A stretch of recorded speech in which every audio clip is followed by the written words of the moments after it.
This is Brindlewood Bay Part 2. Last time you solved the mystery of Dad Overboard, and we pick up now with the beginning of session things that we need to do. Do we have any moves? I think we have one move. We have Dale Cooper for Opal. And I will give you a void clue as a result of this as well. Because I should have been thinking about that beforehand. Okay, I got it. Opal, you find yourself in a dark chamber again. It is vast. You cannot see the ends of it, or the sides, or the ceiling. There is a shaft of light illuminating a dais and a throne. And there is that man again wearing the bloody willow face cage into crown. And they stand up and they beckon toward you. Do you come? Opal waddles forward tentatively. Like last time, they remove a pomegranate from the folds of their robe. And they slice it in half, slicing their palm as before, blood dripping down. And they split the pomegranate in two. But this time, they take a bite, or they at least pretend to. They make the motion of taking a bite. And then they offer it to you. And you know that you are supposed to take a bite in the dream. You are supposed to dig your teeth into the seeds. Do you do that?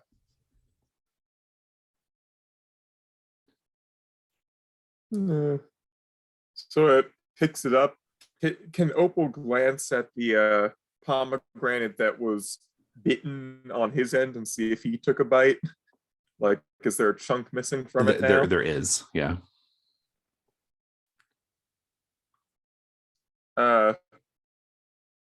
Opal takes a bite, just like very, very slowly. As you bite into it, as your teeth pierce the red jewel seeds, you discover that the red seeds are actually egg sacs. And as your teeth pierce the little egg sacs, milky white and red spiders begin crawling all over your face, all up your nose, into your eyes. They make a face cage very similar to what the king is wearing, and the dream ends.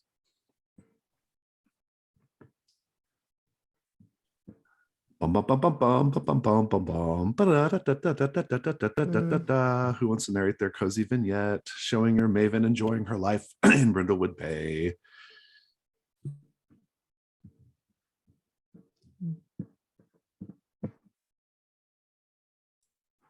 I can go first. What did I name my character? Rosemary. Rosemary's at the community garden. She's sitting on the passenger seat with her feet out the window. And she takes a huge rip from a bong, and then she quickly stashes it under the seat as Officer Wyman Dalrymple walks by and makes a knowing look at her.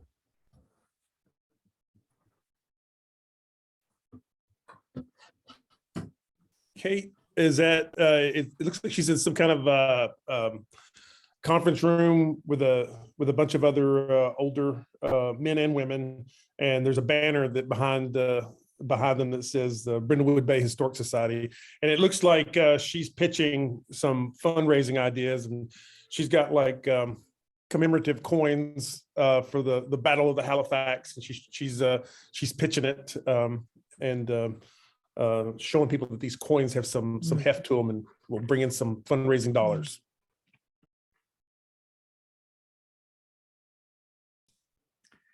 I think we get a shot of Millie behind an easel, just kind of peeking out around the side of it. Her hair again in a scarf. There's a few strands being blown in the wind, and we can kind of see just in the background that this is clearly like on the boardwalk or something down by the sea. And then we kind of cut across, and we see a slightly confused looking Deputy Anderson leant up against the railings of the promenade, and then we sort of cut back into the sort of the shot over Millie's shoulder, and it's like a full-on oh damn it, blanking on the name, Tom of Finland, sort of bulging biceps, and yeah.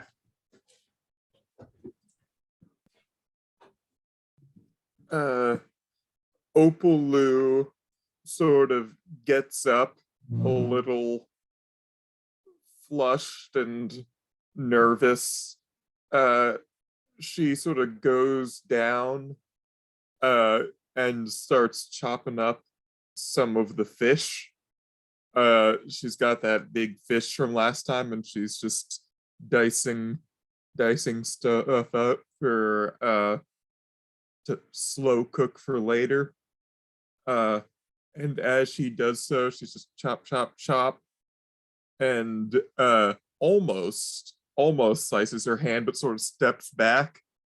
Bree, as she sort of snaps to, stops thinking about the dream, breathes a sigh of relief, and then glances down and sees a spider crawling up her leg and flicks it away and scrambles to the bathroom in a panic. Love it. If you were playing the between, you would have got an experience point just then. Good.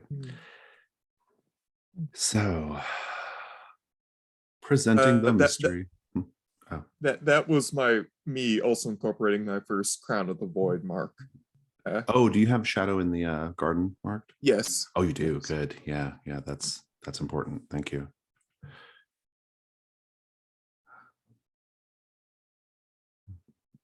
Our mystery today is called All Hallows Scream. It is a complexity 6. I normally like to have the suspects and things filled in, but I'll let you all take care of that as you learn about the characters. Just excuse me, write them on the mystery sheet in the suspects section. So, the Mavens are guests at a Halloween party being thrown at the fabulous Brindlewood Bay home of Abner and Coco Vidal. Abner is a retired filmmaker famous for gonzo B-grade horror pictures, and Coco, his wife, was frequently a star in those films. The mystery starts with you all having arrived at this party. You were invited because you have already acquired a certain amount of notoriety in town as the Murder Mavens, right? And so you were invited almost as like a novelty, right, for the guests. Abner Vidal, the host, is greeting everyone at the front as they come in. He is wearing a King Tut costume, and a little paint the scene question. It's a two-parter. As you all approach Abner and Coco's home, what ostentatious thing do you see outside that reminds you that they don't quite fit in with Brindlewood Bay's stuffy upper crust? Second part of the question, tell me about your Halloween costume. Think on it for a moment, and whoever wants to go, do so. Can you repeat the first half of it one more time? Sorry. Oh yeah. So as you approach their home, what ostentatious thing do you see outside that confirms that Abner and Coco don't fit in with Brindlewood Bay's stuffy upper crust? Because they're not from here. They're transplants from Hollywood. I'm going to go with for Abner's Halloween costume. He's brought in this very large stone, maybe cement, sphinx and maybe a smaller pyramid off to the side, but they're so large, they're probably going to stay. His costume may be an excuse to have these large, rather large, like the size of a car, concrete stone sphinx. You can bet that the Brindlewood Bay lunch club is pissed off about that. These like horrifying sphinx things in the front, right? The HOA. Yeah, I think that there's just like a full garden sculpture of the two of them, just like insanely intricately shaped topiary that just has the two of them posing together, but they're both about 8 feet tall, towering over any guest who arrives. I think the house itself is this big. Well, it's not like proper full-on mansion. It's definitely like a mansion, but it's that full-on like neoclassical kind of like the. I'm imagining like the film producer's house in The Godfather, that big sprawling columns, and it just absolutely does not fit in with the town's aesthetic. Quaint New England seaside Martha's Vineyard aesthetic. I think they've put some like giant gargoyles on the eaves of the house that do not, that kind of structure doesn't go with the architecture. Certainly not. And now Halloween costumes. How did you come dressed? Kate is dressed as the captain of this British ship called the Halifax. That the Historical Society has a big festival about the Halifax, and so she had access to this costume, this navy blue jacket with gold trim, and a big bicorn, and a replica saber, and a big collar.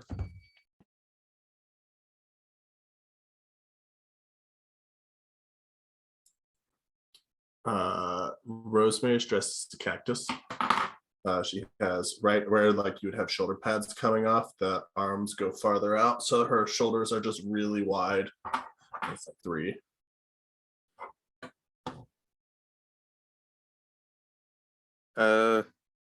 Opal Lou has basically, okay, so envision a sort of that sort of stereotypical sheet ghost costume, little eye holes cut out, but there's also armholes cut out at about the shoulder, and and over top of the costume there is this white and gray patterned cardigan just pulled over top, to just sort of snugly keeping it tied around her torso, but she keeps tripping over the bottoms of the sheet. But what was the costume again? Just a ghost, or? It's a ghost, yeah. Okay, a ghost yeah. with the sheet, little eye holes cut out, and then But a cardigan. Oh, right. gray and white Yeah. cardigan over the sheet. I love it. Millie, what'd you come dressed as? I think Millie is dressed as the Wicked Witch of the West, the full-on, classic look, the long black dress, the black hat, the green makeup, and she has has obviously a broomstick with her. Fantastic. And Abner, you all sort of get to the front, and he, I think Rosemary, you step up in your cactus costume, and he's like, he kind of sees you all, sees you first, and he's like, let me guess, the Murder Mavens. I love it. Come on in. Love your costume. He's like, people say that I'm a bit of a prick myself. Ha ha ha ha ha. And then like ushers you in, and he kind of looks at you, Millie, and says, be careful in there. I'll drop a house on you. And like, ushers you in, and and he sees you, Opal, and he's like, what are you supposed to be, like a dead librarian or something? he doesn't wait for an answer, and he goes to Kate, and he's like, "Welcome aboard, Captain." And he's like, "Everybody go on in, go on in." He's like, "Walk this way." And he starts doing the walk like an Egyptian dance. He's like, "No, really, walk this way." And then like goes inside. And the party is, so you go into this entry area. On the ground floor, there are two sort of like major rooms. There's like this sort of like bar, like lounge, like large area. That's principally where the party is, and that's where we're going to meet all the future suspects as well, or the rest of the suspects.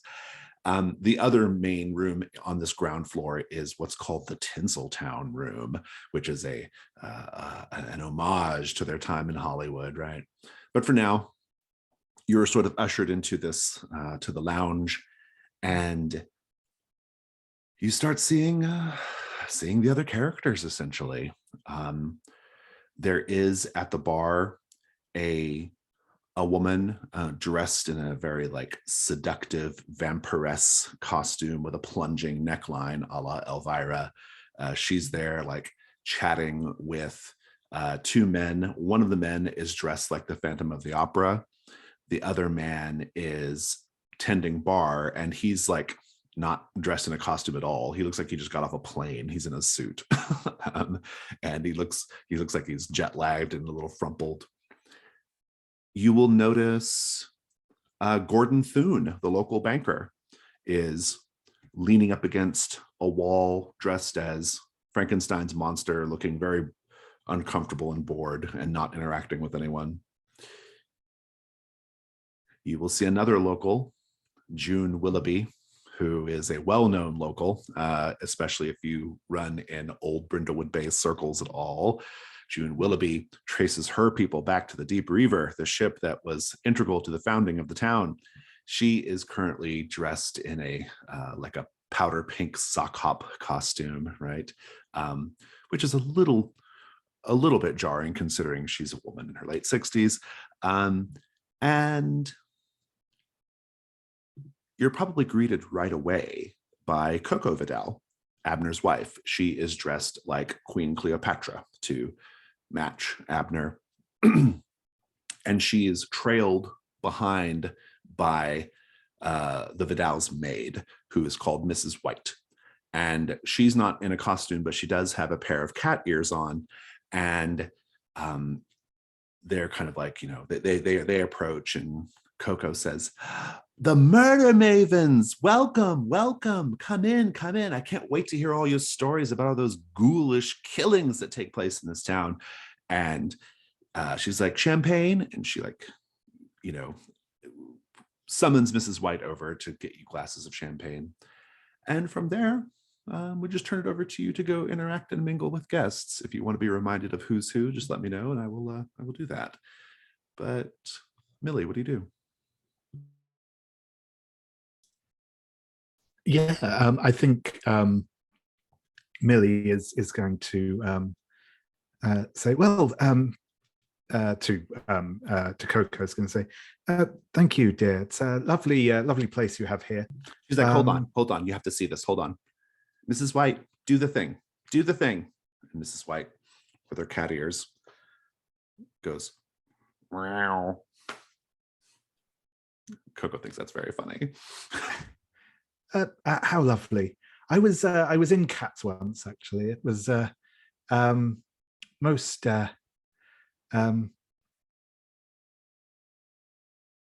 interesting little play to be in. It was back in my younger days when I was a little more limber than I am now. Abner tried to get the film rights to Cats, but we were not able to secure the option, unfortunately. I think I would have made a really, really interesting Rum Tum Tugger. Yes, I'm sure you would have, my dear. I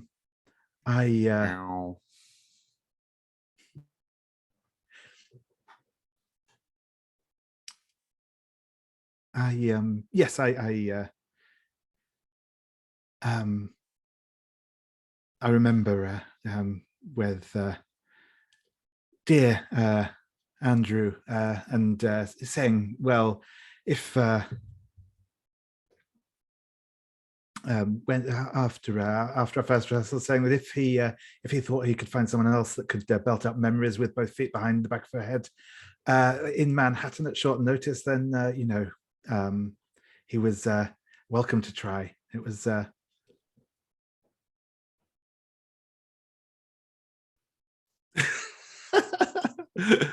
love it. At this point, I will tell you that Abner, Coco will say, Abner, Mrs. White needs some help with the ice, dear. Will you go help her with the ice? And Abner says, aye, aye, and he kind of goes off. And Mrs. White goes off with them as well. And in fact, the party's quite fluid. Everyone is sort of like in their places in the beginning, but people can move in and out as the scene progresses, even if we don't see them doing that. Kate, what do you do?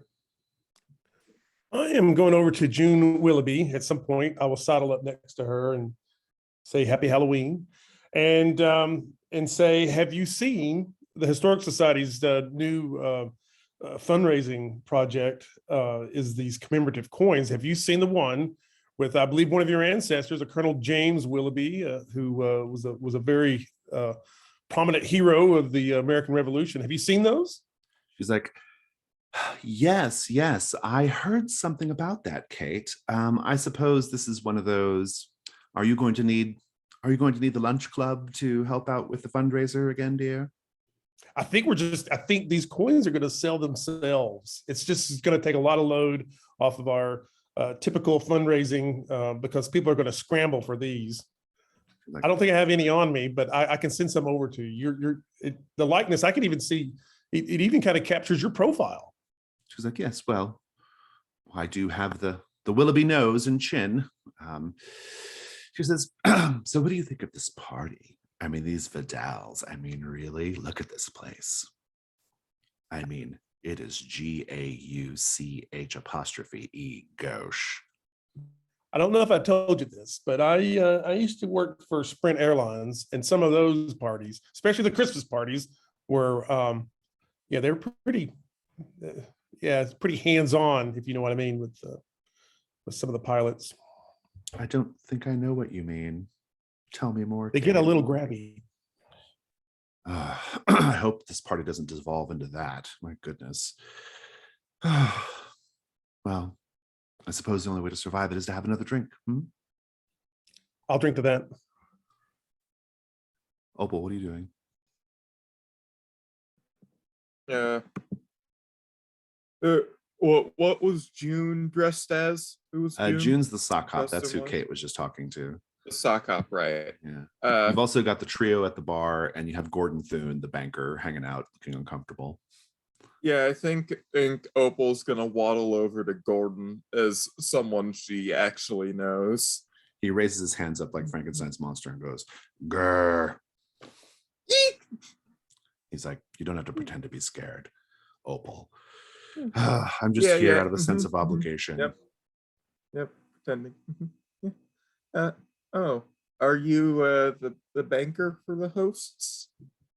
Yes, I manage the Abners, some of their local money, and well, Abner has like aspirations for real estate here in town, and so I'm involved in that. When I got invited to this party, I could hardly say no. He's a very, very important client, but who knows what kind of depraved nonsense he's got planned for us tonight. These Hollywood types, I mean, they're just different from you and me, Yes, I can't say I've been anywhere this ostentatious since a couple of days ago when I was on a big ostentatious boat.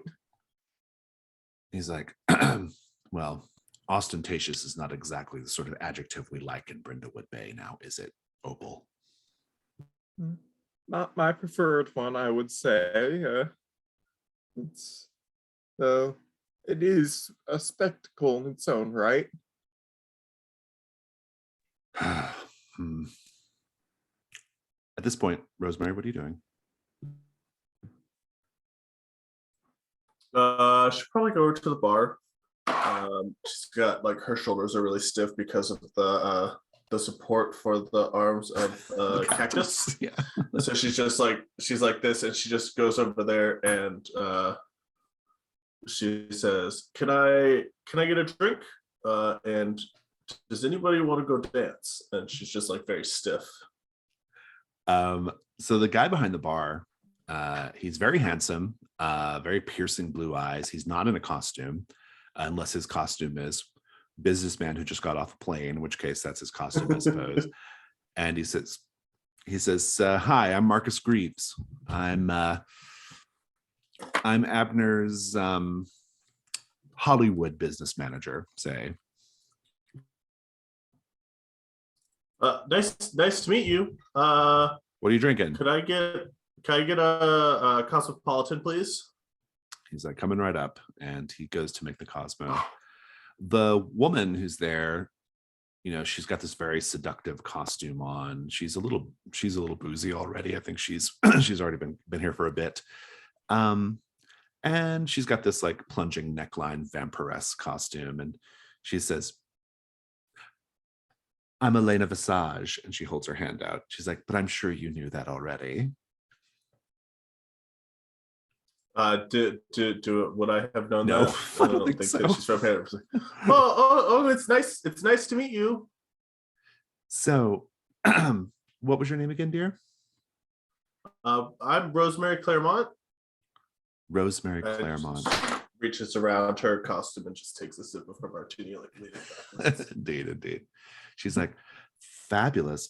Well, I'm Elena Visage. I'm sure you're very familiar with my work. Variety once said my performance in Devil Women from Planet X was the most acting they'd ever seen. That's very interesting from Variety. And this is, and she turns to the man in the Phantom of the Opera costume. This is Sam Turlington. Sam goes to shake your hand. He's like, I know you, Miss Claremont. I think I helped you out a few years ago with a property dispute. I'm Abner's local business partner. And he kind of gives, yes, of course.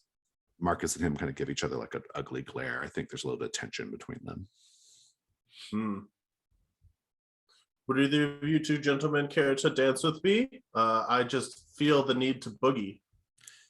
And I think it's right when the Monster Mash comes on. Do, do, do, do, Perfect. Monster They Mash. did the Monster Mash. Yeah. So the party's going.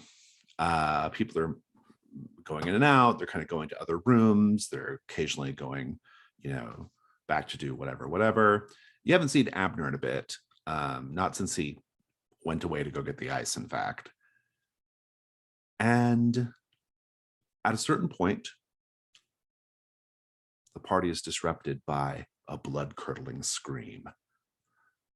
Ah! A woman's scream, very loud, very shrill, and terrified. Everyone, of course, runs to see what's going on. And out at the back, like sort of veranda, a little closed in sort of porch area, the back of the house, Mrs. White, the maid, is there, her cat ears askance. Abner Vidal is on his knees, his head submerged in a tub filled with water used for bobbing for apples. I don't know if they have bobbing for apples wherever you come from, but it is a Halloween game where you try to bite an apple with just using your mouth from a tub of water. His head is submerged. He's clearly dead. Although Coco will initially think it's just Abner playing a prank, and she'll eventually realize that no, in fact, he is dead, and now she's completely distraught, right? But you're all there. Everyone is there. Millie, what do you do?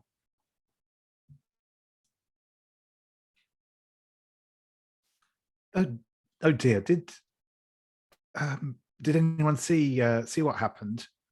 She'll kind of look around at the assembled folk. Mrs. White will say, "Well, I just came to check on the ice, and I found Mr. Vidal like this. Oh my God!" And Coco is distraught, and Mrs. White actually takes Coco away. They go away, presumably to her room, because she's quite distraught. But everyone else is there, and everyone's just being kind of like a little awkward and quiet and stunned and shocked by what's going on. Kate, what are you doing? I'm kind of wanting to. I don't have the authority, but I'm kind of wanting to say, nobody can leave the premises. So I might just go ahead. I might just go ahead and say something like, everybody needs to. Nobody move, right? Everybody stay here and let's call the police. But nobody leave. June is already on her cell phone, and you can hear her saying, "Okay, get her as soon as you can, Sheriff." And she closes the phone and puts the phone in her pocket. She's like, "Sheriff Dalrymple's on his way. He says, everyone stay here. No one go anywhere." And Rosemary, what are you doing? I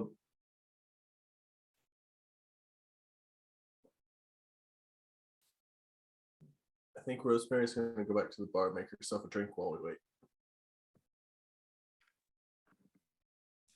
Opal, what are you Fetch doing? me a gin and tonic, dear. Absolutely, you got it.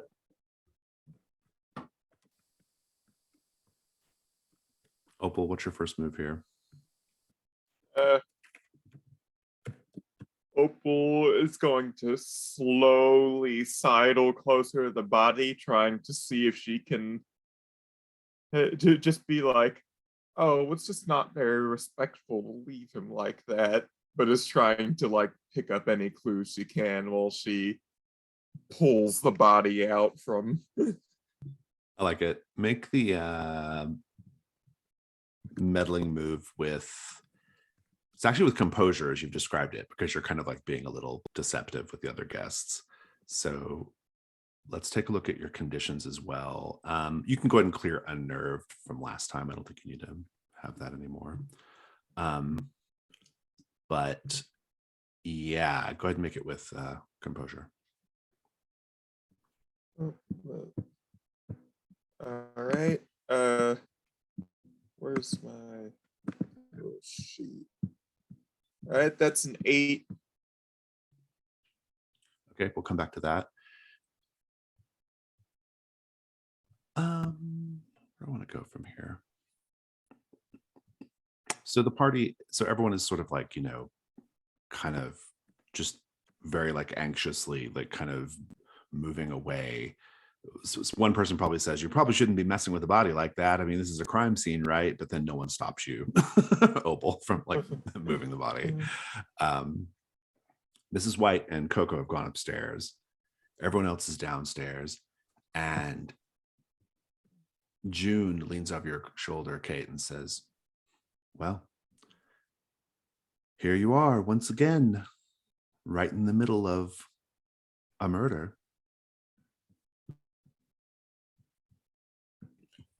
Right, but typically when these things happen here in Brindlewood Bay, we step back as Murder Mavens, and we let the authorities deal with the entire thing. We just, do you really?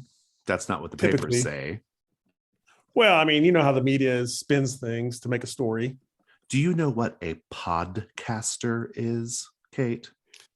That's not one of those kids that eat those Tide detergent balls, is it?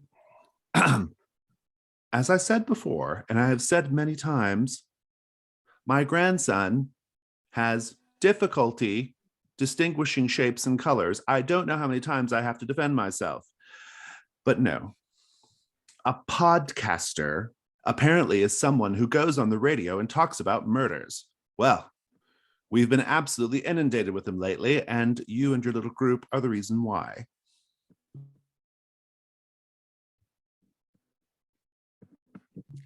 I think I'm gonna kind of get away from June here and go check on and say I'm gonna go check on Coco and head somewhere upstairs.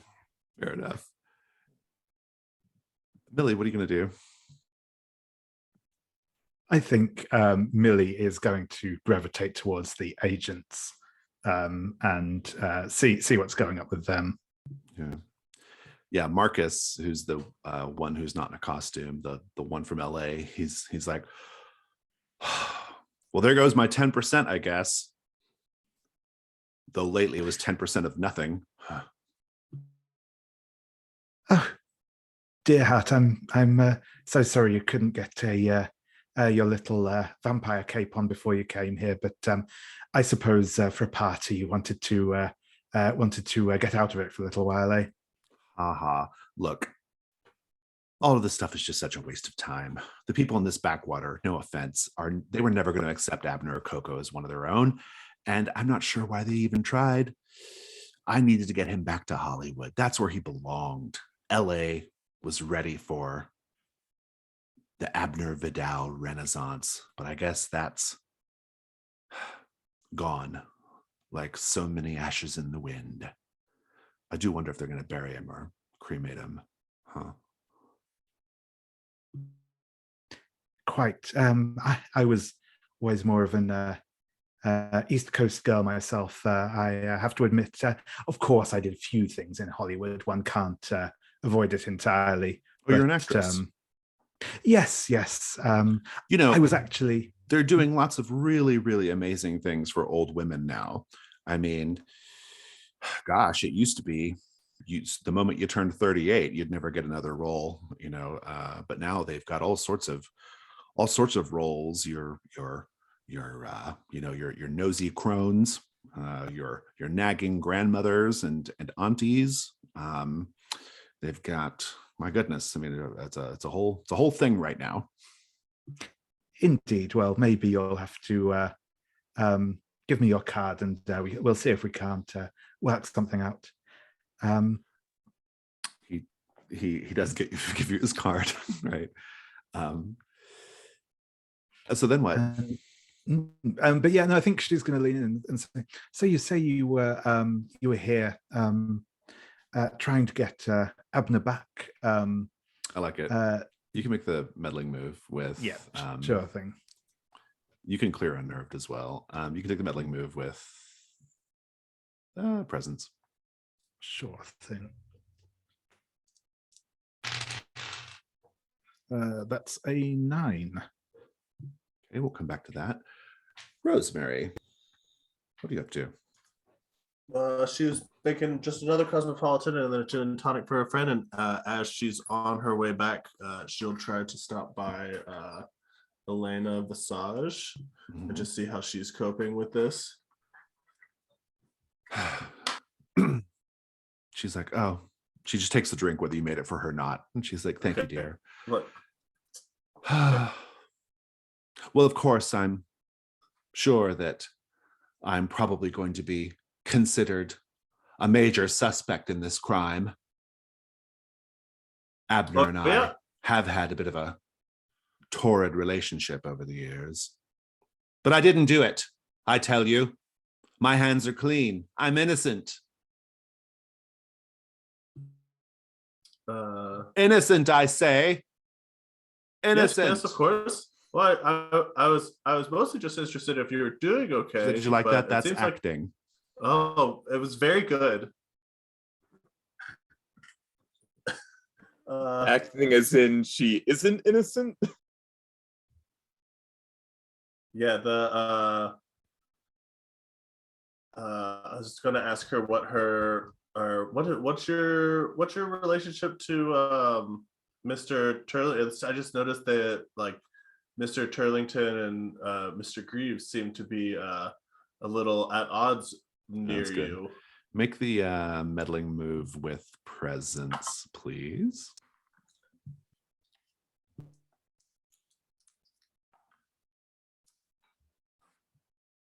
It's not gonna be good. Nope, 4.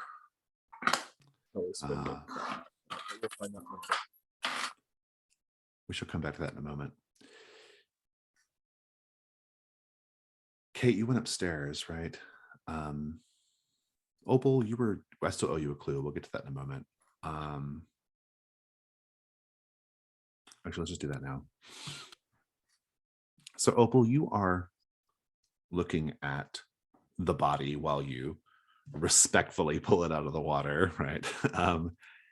And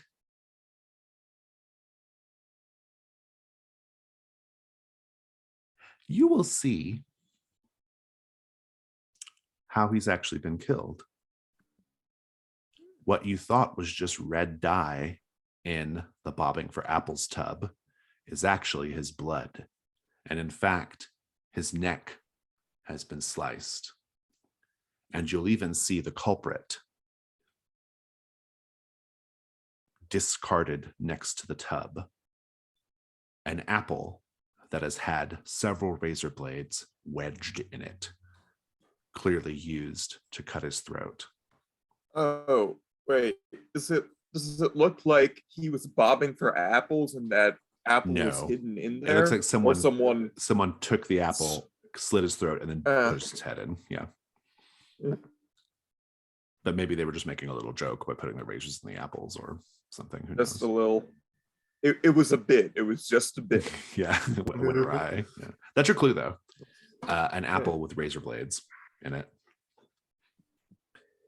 The complication is that a piece of fruit with a razor blade sticking in it, in the vicinity of a lot of blood, probably sets you on edge because of the dreams you've been having.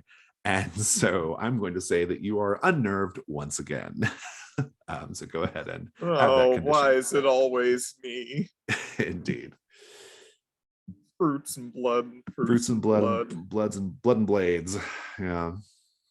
Blood, blades, and fruit. Let's check in with Kate. So Kate, you go upstairs and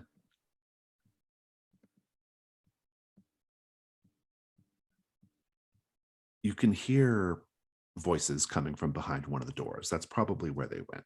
It's two people at least talking. What's your approach here?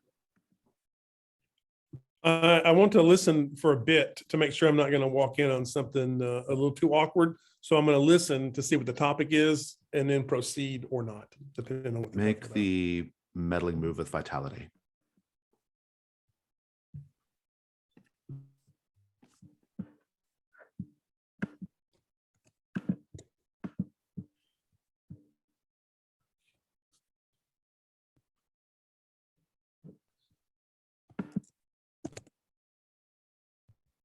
Well,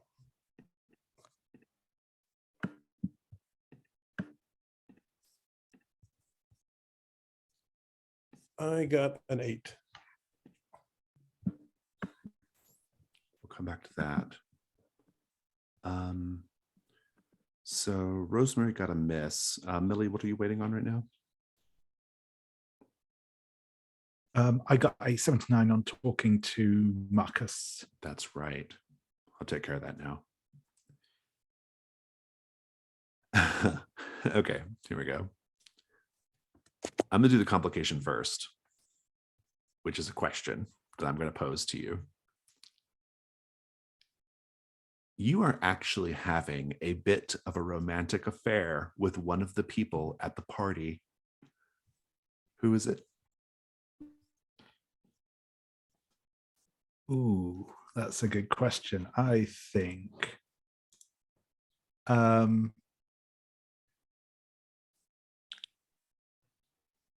we'll say so I'm blanking on names again, but the local The local bit, Sam Turlington. Sam Turlington, yeah. Okay, good. Has he been avoiding you all night as a result? I don't think avoiding, but I don't think we've met, we've obviously not made any effort to seek each other out yet. Marcus says, maybe it's just me, but I get the impression that Sam knows you already.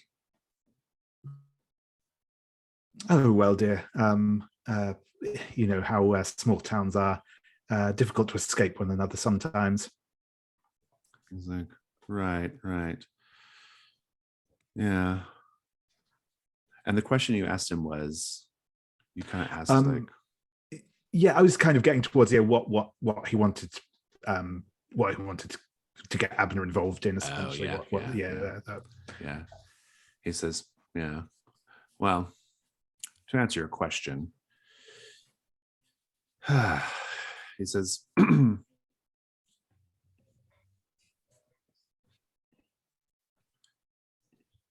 I managed to get my hands on a bunch of old film reels, and these film reels actually, well, these were prints. The originals belong to the Vidals. I kind of wanted to, I don't know. There's a lot of there's a big market for docu-series based on Hollywood, old Hollywood, especially around the 40s and 50s. This was more of in the 60s. But in any case, there were some really interesting things on those film reels. And I was kind of hoping to, well, maybe lure Abner back to Hollywood in a sort of executive producer capacity. But I could only do that with his permission because the original film belongs to him. Anyway, I wonder who's going to get their hands on those reels now. I suppose Coco will get them, huh? He's just talking aloud now to himself. That's your clue, though. Cool.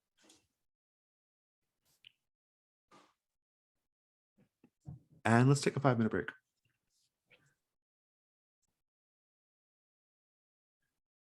So, Rosemary, you're chatting with Elena Visage. You got a miss, though.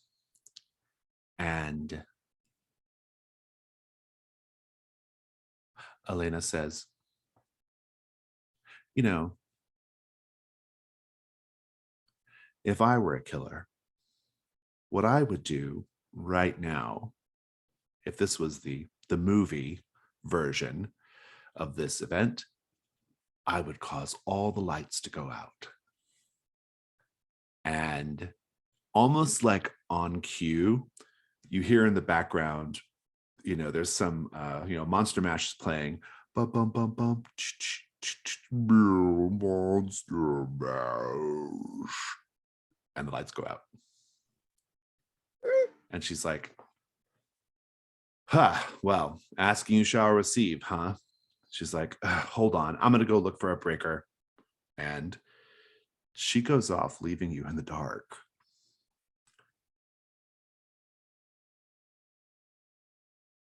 You can hear someone else in the room that you're in with you. I think we're just maybe this is in the lounge area. It's just, and you can kind of hear heavy footsteps approaching from behind Rosemary.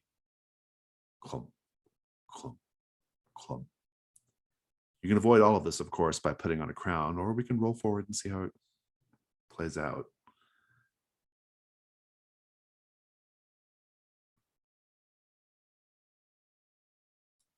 I think I'm interested in it rolling forward.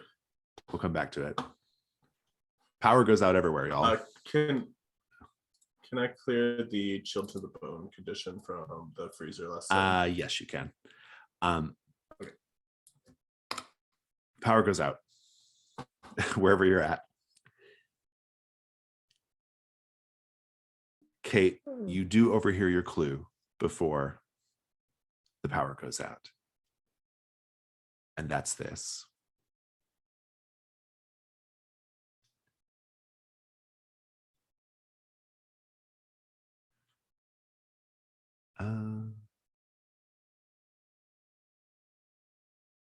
Actually, no.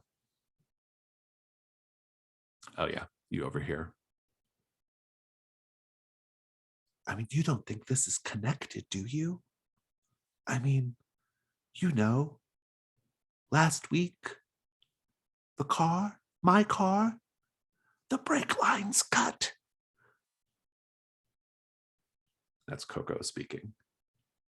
And then right at that moment, the power goes out. The Monster Mash. Lights out. And Coco, of course, is startled. You haven't heard Mrs. White yet, just Coco. And then you hear Kate. You can see underneath the door, like the flicking of maybe a lighter or something, some kind of light in the room.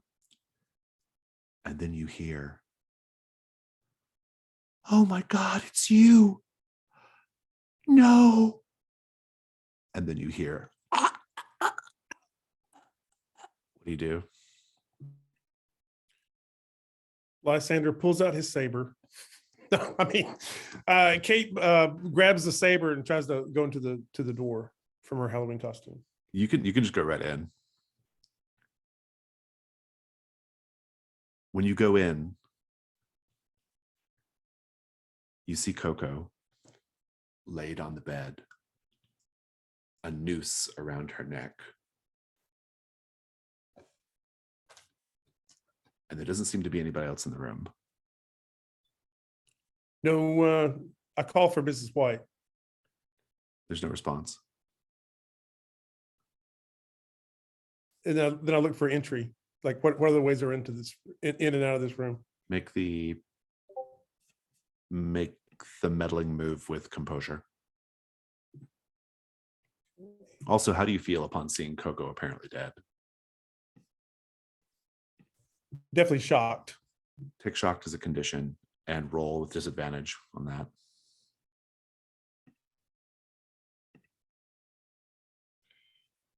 I got 3 4s. And let me see what my composure is. 1, so you got a 9. You will see. Well, let's do a paint the scene, everyone, as we're kind of looking around in the cigarette lighter light in the room. Paint the scene about the master bedroom, which is where this is at. Abner and Coco had what we shall say was a pretty interesting sex life. What evidence do we see of this casually strewn about the room? I'm gonna go with one of those swings over the bed. One of those swings. Literally was going to say the same thing. I think there's a mirror above the bed. Oh, I think it's like Like a covered in big, mirrors. I think the just- whole room is like mirrors. Yeah. The whole, oh yeah.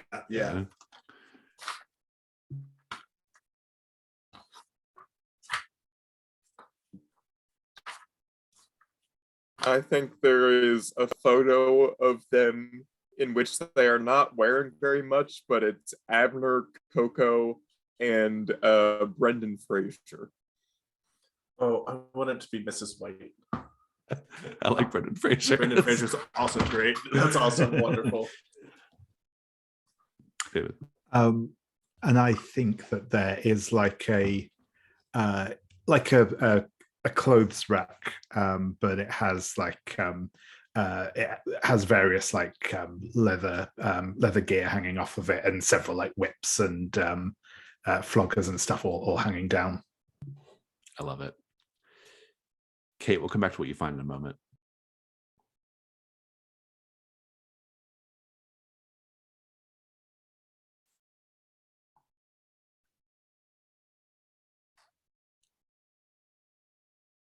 Opal, you've found this apple. The lights go out, but the outside lights are still illuminating the porch enough because it's like a big open, like it's enclosed, but it's like glass.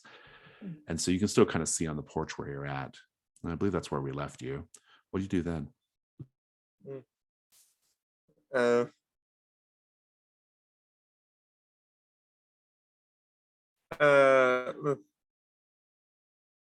Opal is going to take out the smartphone her niece insisted that she get.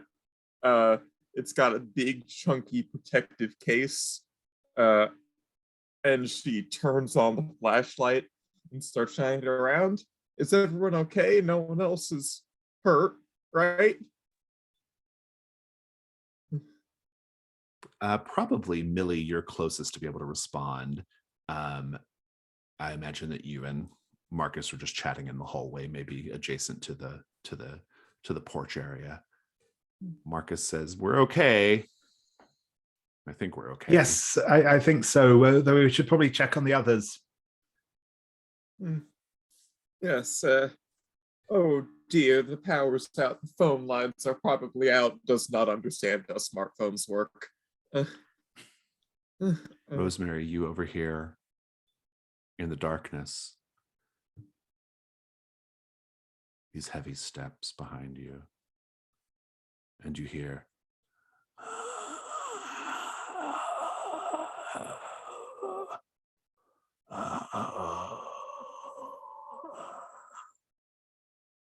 let's make the night move. What are you afraid is going to happen right now if you lose your nerve? I'm afraid that I'm gonna get stuck in this room with this psycho. It's worse than that. Whoever it is going to kill you.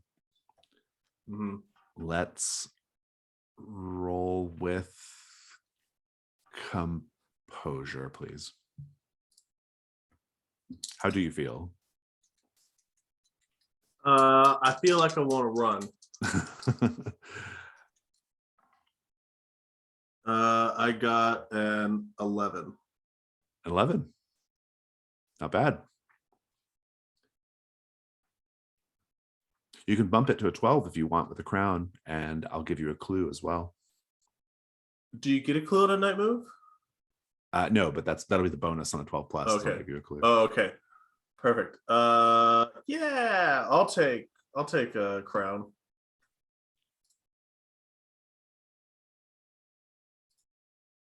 The person steps up to you, but you're holding your ground, right? You're keeping your, like, what are you doing? Are you like keeping a distance from them? Like, how are you sort of managing the situation?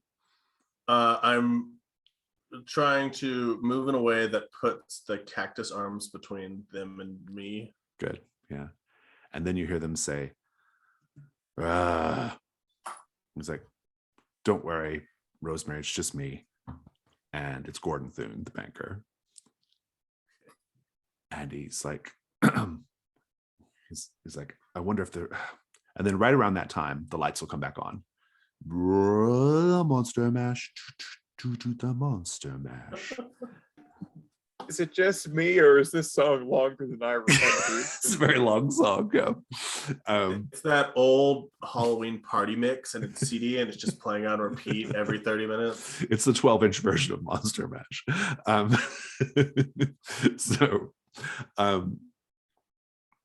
He's like, "Look at this, look what I found."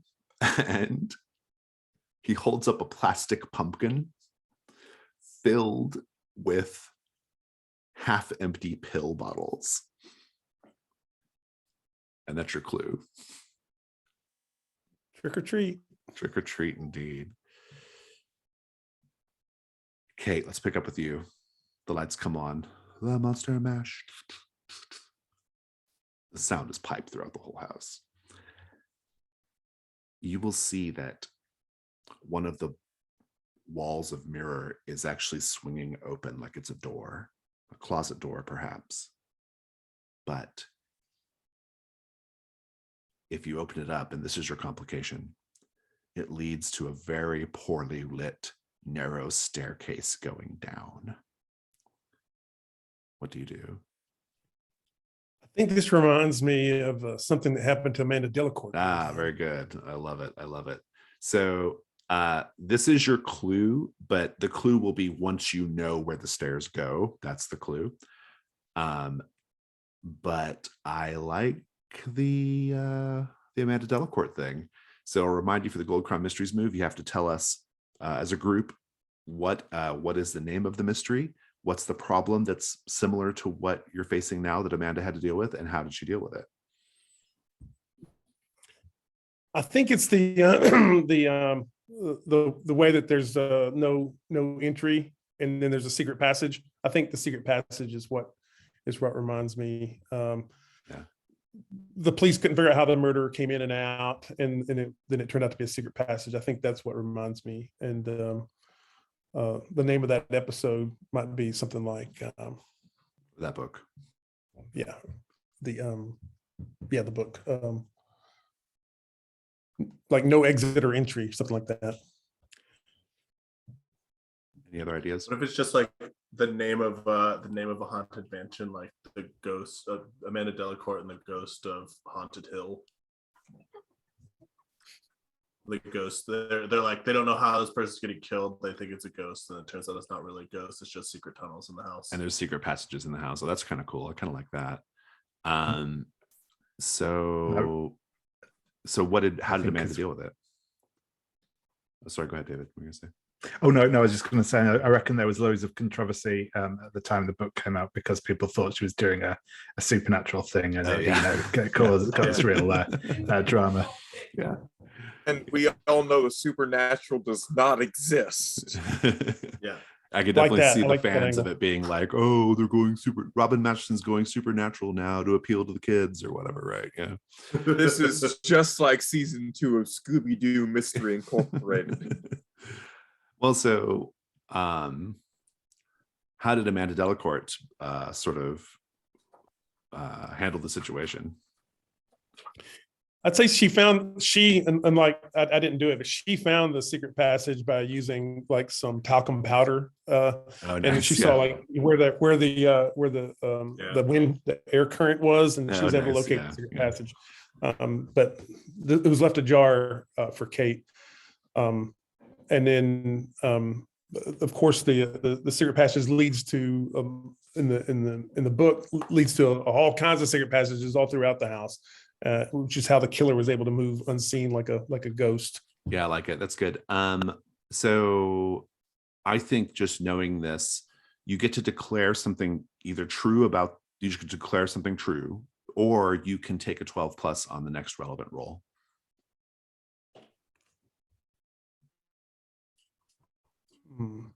Yeah, that's tempting. I think I'm gonna go with the 12 up. Because that'll be better than whatever I can come up with. So I think, are you going to go down the stairs? I'm gonna find the cigarette lighter that was lit and before it starts a fire and use that as a light source if I can't find a light switch. Okay, I was going to make you roll night move if you did that, but since you got 12 plus now, you don't have to. As your bonus, I'm going to let you find a clue in the stairway, and then the stairway itself, where it connects up to, is a clue as well. The clue in the stairway is there is the pieces of a shattered Briddy award. It is Coco's shattered Briddy award that she got for her role in Zombie Women from Uranus.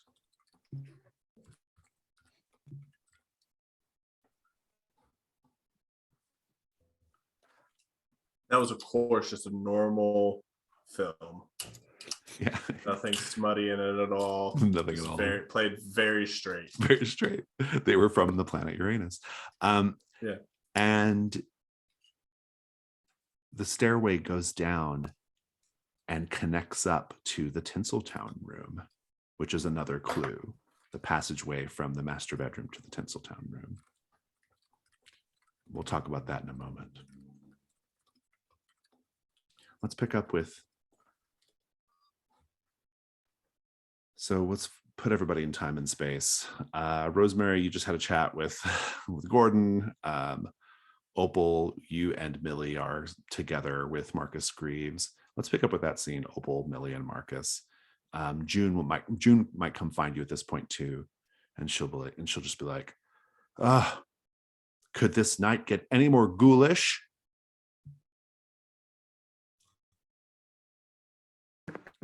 I turns off the flashlight.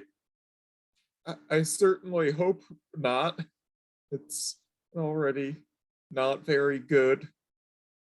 Well, all I know is we're going to get more podcasters coming to town after this. Yes, I should think this will be rather a popular one. Right. Well, I'm sure you're very excited, Millie. Opal, have you figured out who did it yet? No, I am. Actually, we're What's your problem with podcasters? They're bringing back a radio. I like the radio. She's like, aren't they on the radio? I thought it was a Yes, radio but thing. they're introducing young people to the radio. And she's sort of like, she says, well, let's just say that I think that Brindlewood Bay should be known for its historical landmarks, its beautiful beaches in the summer, the fish market, the quaint yet lovingly restored New England architecture, and not the fact that we have the highest murder rate per capita in the country. Well, dear, if my hunch is correct, then I fear poor Abner may not be the only addition to the murder rate this evening. So I suggest that we go and find the others and make sure that everyone else is safe and that our killer has not struck again. Indeed, indeed. Let's talk about the rest of the house. So other places in the house, we have the master bedroom. There's also Abner's office. There's the Tinseltown room, which we're about to explore. And there's also, if you go downstairs from the main hallway, there is a like a basement movie theater where they have a film screen and some chairs set up as well.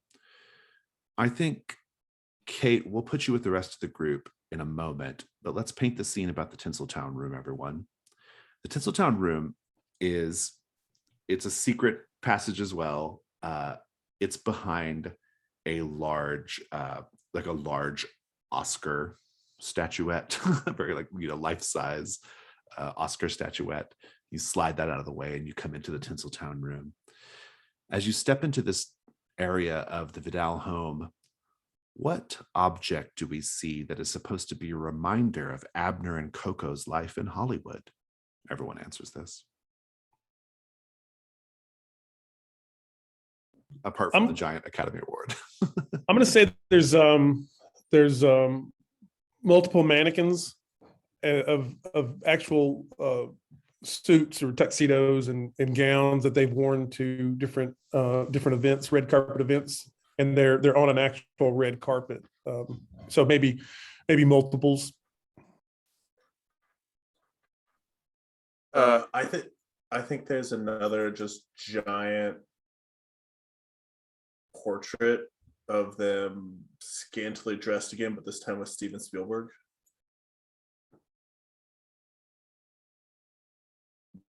See, I was going to say another picture with Brendan Fraser, but this time fully clothed, but identical posing, except they're in their Sunday best.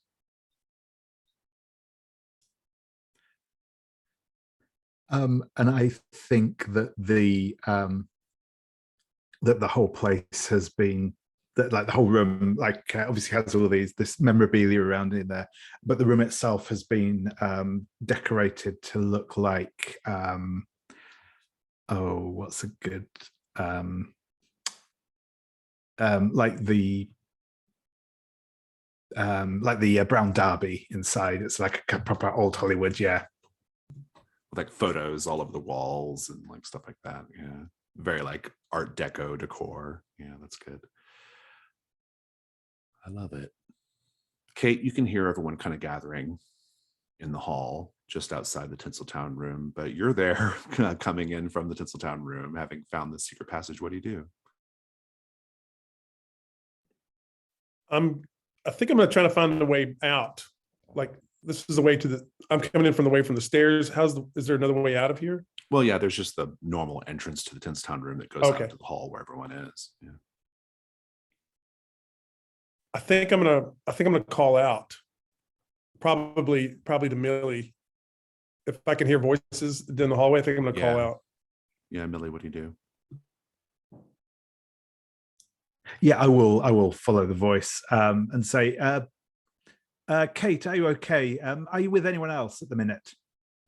No, and Coco's been killed upstairs as well. The murderer is on the loose, I say, with almost hysteria in my eyes. Damn it, we're already too late. Yes, we'd better.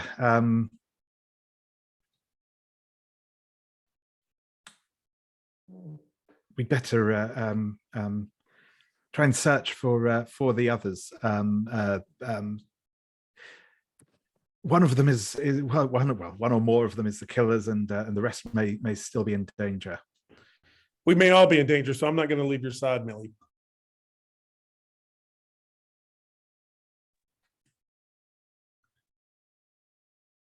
Opaloo, Rosemary, what are the two of you doing? Everyone's kind of gathered. Yeah, I lean over to Millie and mine's traveling companion and say, well, at least they won't be putting up their ostentatious decorations anymore. This is sort of a probing question, but To June or to Marcus? June. Yeah, June says, well, I guess not. She says, would you excuse me for a moment, Opal?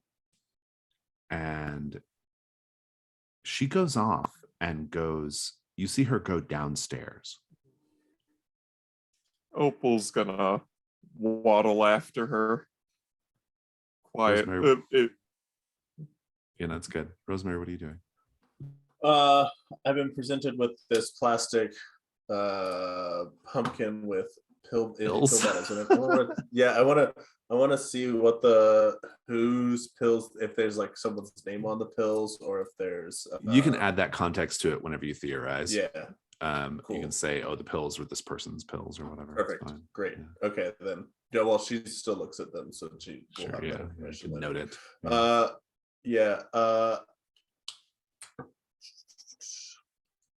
And who is she with? Miss Marcus? You're with Gordon Thune right now. Oh, Gordon Thune. Yeah, but everybody's kind of gathering in the hall. Yeah. I think she'll probably just get Gordon Thune to come with her to go gather with everyone else then. So in the hall, really all who's there now at this point is Sam Turlington, Mrs. White, Gordon, you, Rosemary, Ev, and Marcus, and Elena actually as well. We're all there. And Elena says, do I understand correctly did I overhear that something happened to Coco as well? And you can overhear that, Kate and Millie. You're just in the next room, like adjacent to the hall. Yeah, and I think I'll step out into the hall and say, unfortunately, yes, dear, it would seem that the killer has struck again.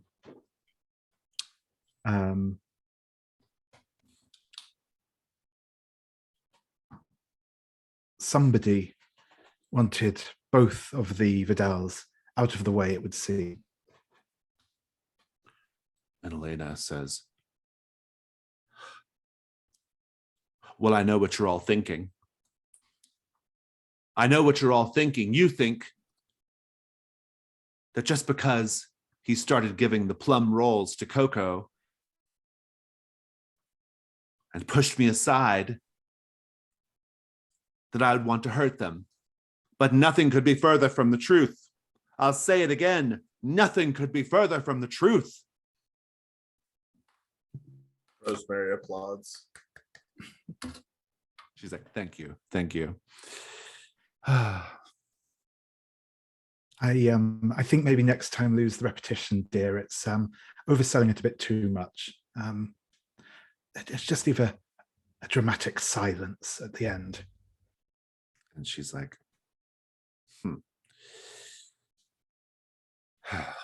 well, so what are we going to do? Sheriff Dalrymple's still not there. Well, as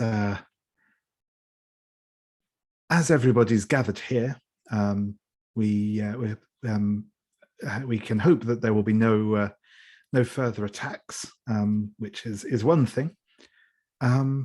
But oh yes, sorry, Rosemary. Where's Opal? Where is Opal? Opal, Fine, I assume. Doing great and well and cool. you're going downstairs to the theater room, and you hear that whir and click of a 16mm film reel.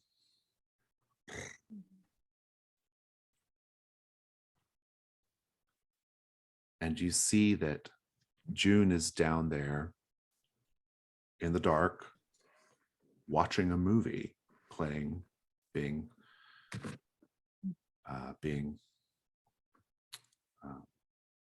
put on the screen.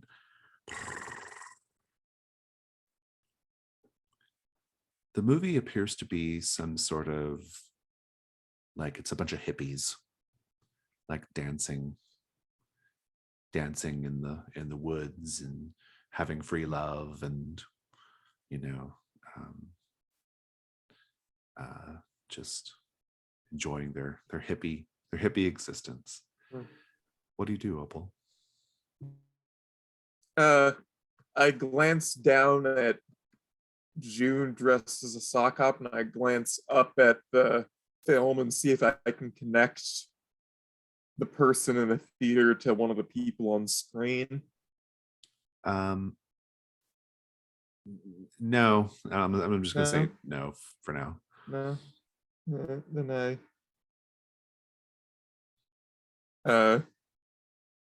so just cough a little.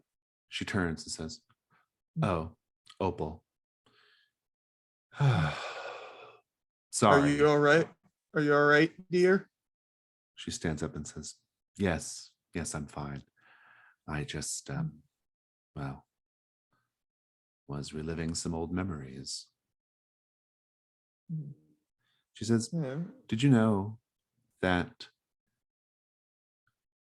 the Vidals, Abner and Coco, this is not the first time they've been in Brindlewood Bay?" Really? I feel like with the splash they make, I would have heard of them stopping by before. No. This was long before you were here, dear. This was in 1967, during the Summer of Love. And she's looking at that film as she speaks. She says, that year there was a hippie commune that sprung up outside of town. I was a teenage girl then, but I remember it well. The members of this commune, they sort of kept to themselves, only occasionally coming to town for supplies, food, that sort of thing. But we all started to hear rumors about what they were doing at the commune. Some people said it was satanic rituals or dark orgiastic magic going on over there. Well, when a young boy, George Maplethorpe, only 5 years old, when he went missing, the commune was blamed. And a citizens' march marched out to the commune. Do you know who led that citizens' march, Opal?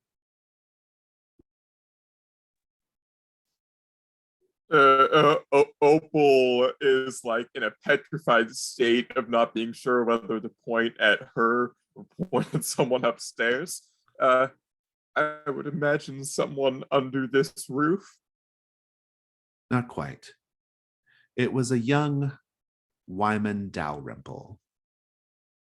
Then just a young man, a young, energetic, enthusiastic man determined to protect this town. Not quite the sheriff yet, wasn't even a deputy then. But he led that march to the commune. And she says, and if we sit here for a moment, we're about to see what happened to them. And at this point, the film changes. Opal will sit down and pull out a little caramel to hand to June. She's like, no, dear. A moment on the lips equals a lifetime on the hips. It's sugar-free. Fine. She takes it, unwraps it. At this point, you see in the film terror. There's no audio, but you just see like terror, people running and screaming. You see fires breaking out. She says, violence broke out. The commune was burned to the ground. And no one ever heard from any of those hippies ever again, except for two of them when they turned back up in Brindlewood Bay last year, Coco and Abner Vidal.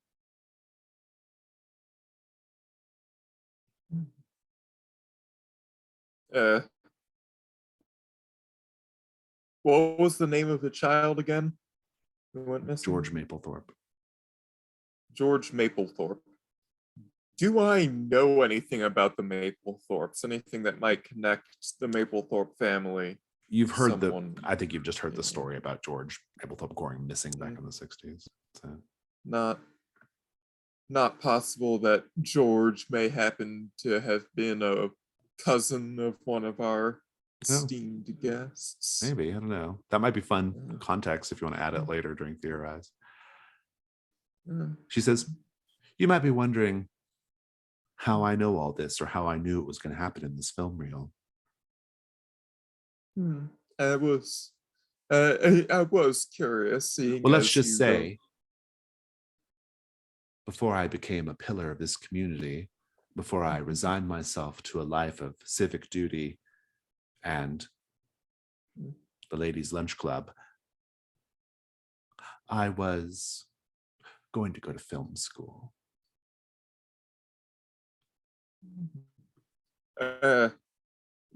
Were you the camera woman for this? At this point, you all will hear boop, boop, boop, boop, boop, boop, boop, boop, as Sheriff Dalrymple's police cruiser pulls up to the house. She says, we better go upstairs, dear. I'm sure the sheriff's going to want to speak to all of us. Yes, naturally. Let's take a 5-minute break.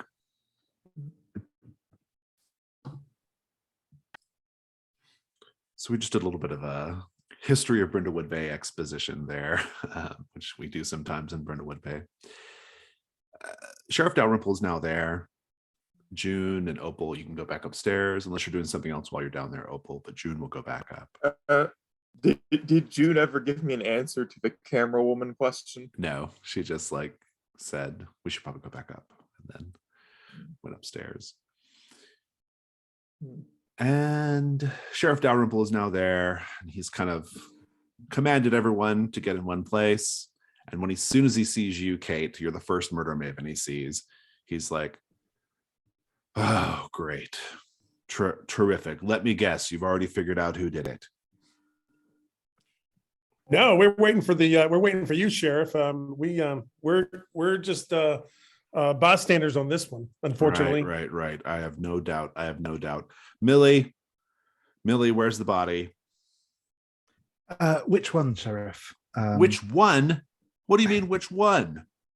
We have two so far. Oh boy. Well, there goes our statistics right there. You pick. Surprise me. Well, I suppose the closest one is through here. Unfortunate apple bobbing incident. Like right. He sees June coming up. He's like, June. I'm so sure this is probably a lot for you to deal with right now. Oh, Opal, hello, great, more murder mavens, love it, great. Rosemary. Oh boy, 4 of you here, and you haven't figured out who's done it yet, huh? Okay, take me to the one body. Let's go. And you can direct him over to where Abner's body is at. Meanwhile, Rosemary, what are you doing?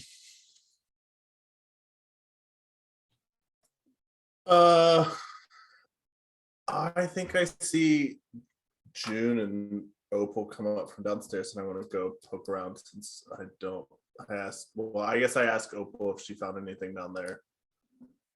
We exchange information. Yeah, I mean, Opal, you could just say that you tell. Everything. No, there was a film of a hippie commune that our late hosts, I suppose, used to be a part of that got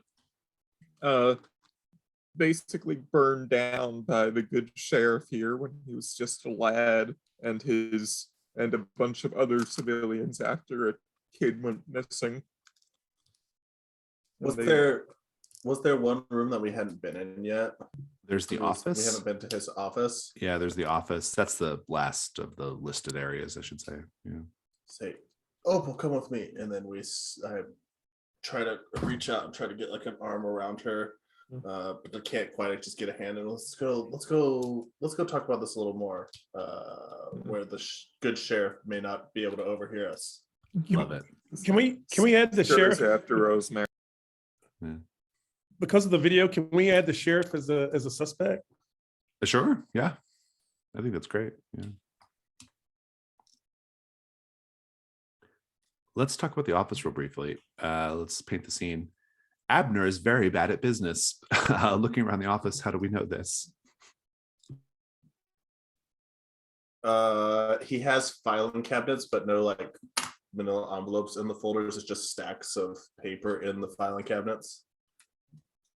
I think there are boxes of receipts, presumably for expenses and the like, that that date back to the early 70s, in no chronological order. Love it. I'm gonna say a bookcase where stuff is just shoved all in all different ways, haphazardly, folders on top of books on top of books. There is a frame certificate indicating that he is a majority shareholder in Blockbuster, dated about 3 days before it collapsed. Like circa 2004. Like, yeah, it's good. Fantastic. We'll check in with the two of you in a moment. Millie, are you going with the sheriff, or are you just going to point him there and then go do something else? I had also been thinking about about checking out the office, but if Rosemary and Opal are going that way, I think I might run interference with the sheriff. Good. And Kate, what about you? I'm still kind of unnerved, so I think I don't feel like we got enough out of the Tinseltown room, but I don't really want to go there alone. So could I get one of the guests, probably the banker, what was his name? Gordon. Yeah, Gordon probably Thune. get Gordon to escort me to the Tinseltown room. He's like, yeah, sure. I could. I wonder how long he's going to make us stay here. I'd like to get back to, well, the real world. You're in luck, Gordon, because our sheriff is not very. He kind of cuts corners on investigations. So he'll probably look at each body for maybe 10 or 15 minutes. So we'll probably be out of here in probably less than 45 minutes.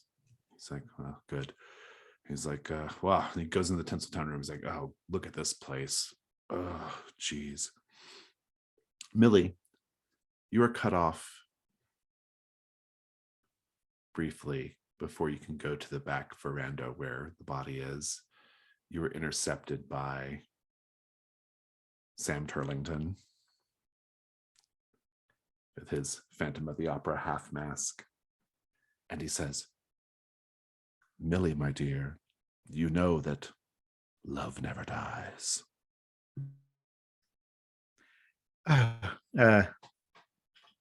Of course, Sam dear, that was God, that was a terrible, terrible play, but it did pay off the mortgage. So what can one say? But yes, how I've heard. sorry, we haven't had it. I've heard it's statistically more likely that you have starred in one of the runs of Phantom of the Opera than it is that you'll be struck by lightning. Is that true? I think so, yes, and only and only slightly better for one's career. He chuckles. He's like, I've been trying to call you. I've been trying to get a hold of you. How come you're not picking up the phone?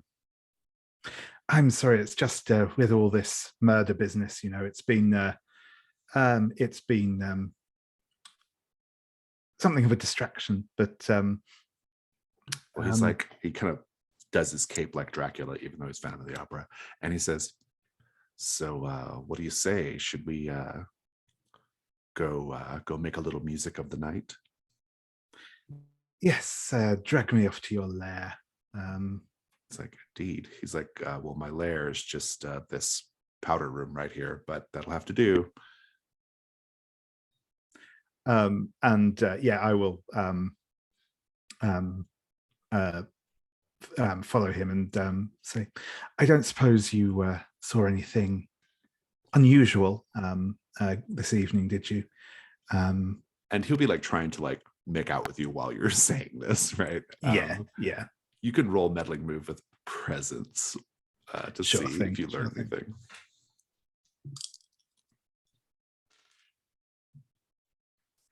That's a 7. I think I'm going to make you roll at a disadvantage because of I like you. Sure. That's fair. Roll another die. That's still a 7. Okay. We'll come back to that. Opal and Rosemary are in the office. You see all this business detritus around. Rosemary, what do you do? Because his book's just like I do.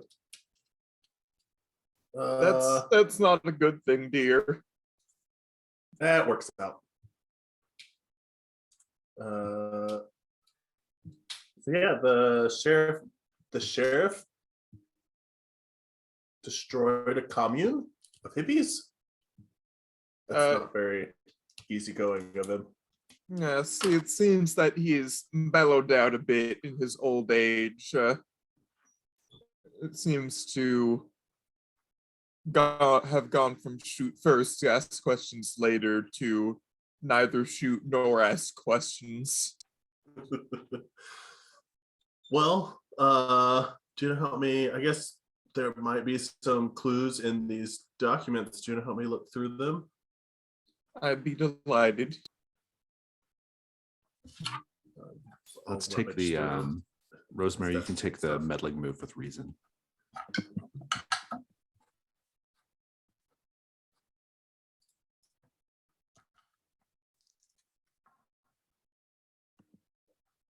Uh, 7. Very good. I know what's going to happen, but we'll come back to it in a moment.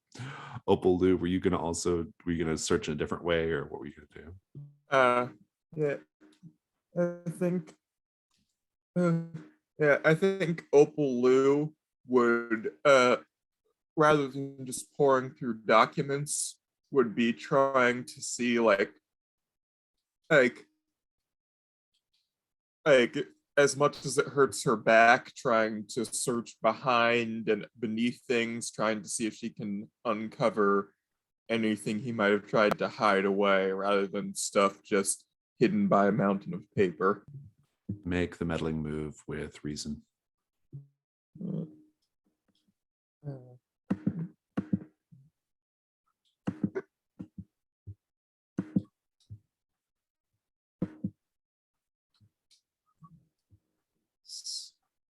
This one, 10.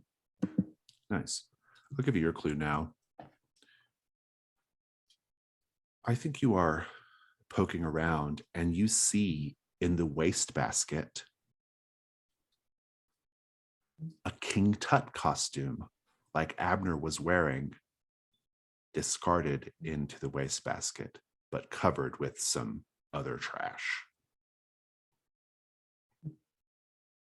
That's your clue.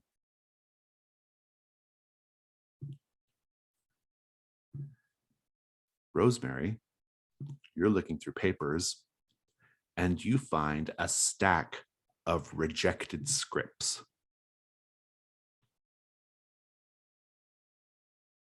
Some of the scripts are, there's one called You can lead a horse to murder, about a witch that enchants a horse to commit murders. There's another called A Throng of Vice and Liars, which is a sort of fantasy horror thing, and so forth.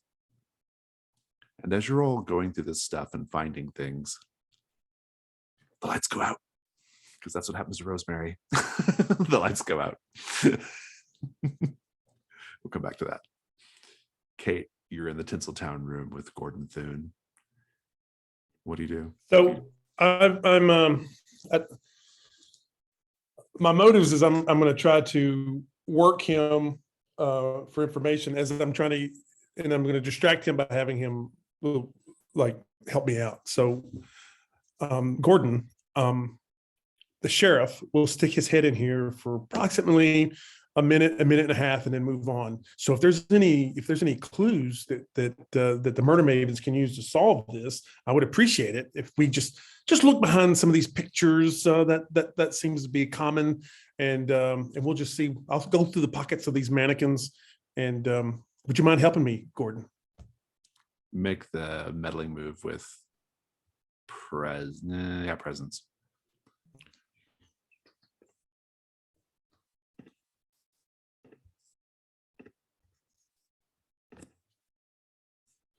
It's 9, 10, 11.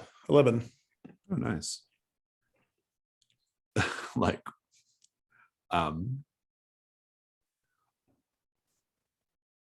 almost immediately, he says,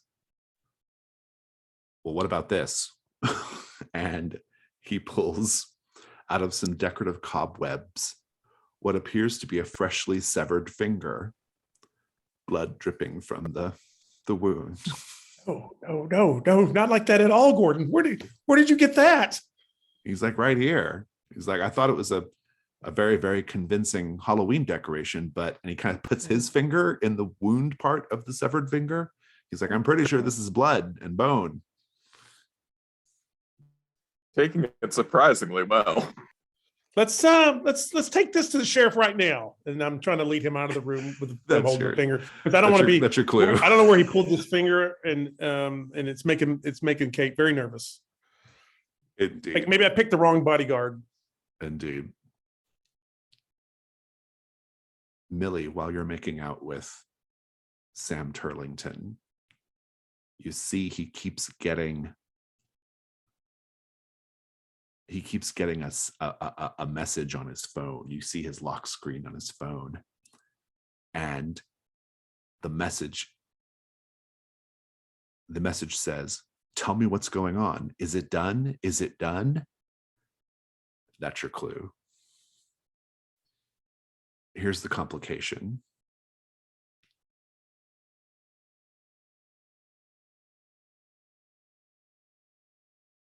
You notice that he's wearing white gloves because he's the Phantom of the Opera, but the fingers of one of the gloves is soaked with blood. What do you do?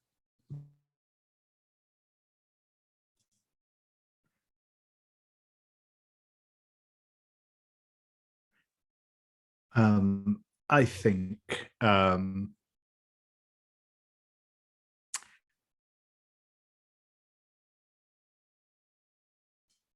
yeah, Millie is going to I think take probably put her hands on both of his wrists and just start pulling both of the gloves off. As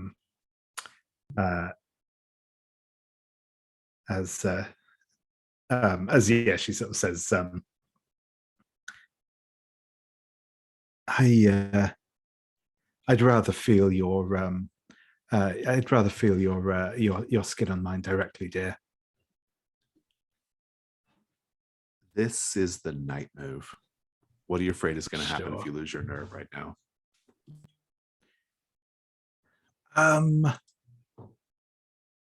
I think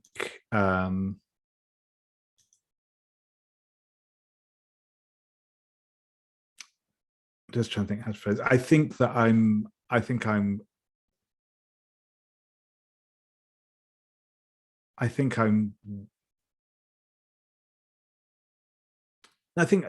I will go with that.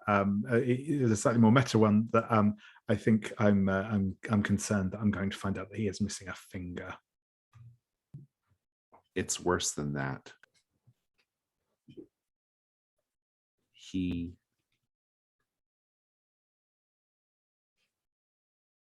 will realize that you know something that he's done. Doesn't mean he's done the murders, but there might be something else he's done. Yeah. And he will make sure to silence you. Sure thing. Roll with composure, please. Take it at disadvantage as well.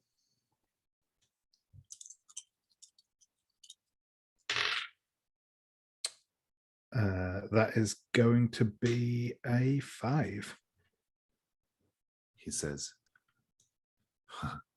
Billy, I can't let you take off my gloves. Otherwise, it'll leave fingerprints. And he puts his hands around your throat. And he says, my dear, I don't know what happened to Abner and Coco.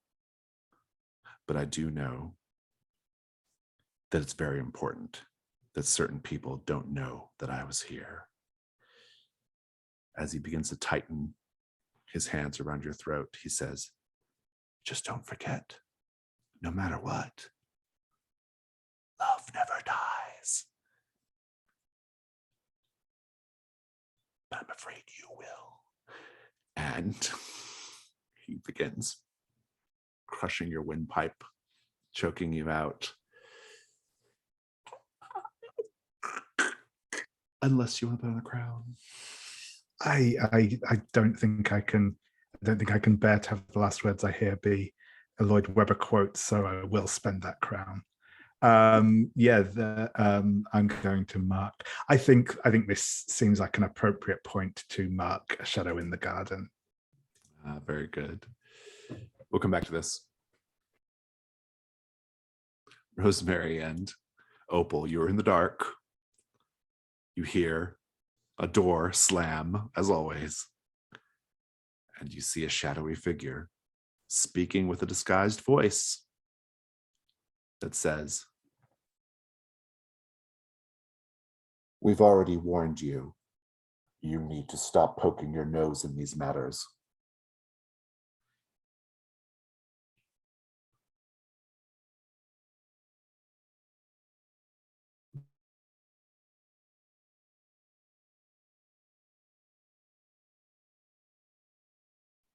Say or do.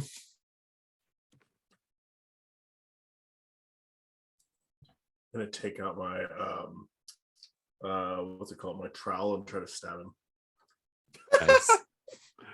That's a night move. That's night well, move. I would like to use my roll of gardening implements to gain advantage. I love it. What do you afraid is going to happen if you fail? He's going to take my trowel and stab me in the throat. Yeah. Well, it's a they, to be clear. It could be a man or a woman. But Okay. Yeah. it's worse than that. They'll also stab Opal. So you will both Wait a second. You'll both be well and truly stabbed. So go ahead and roll with, I think it's vitality, but you get to roll with advantage. Perfect. Good thing I rolled with advantage. That is an 11. Nice.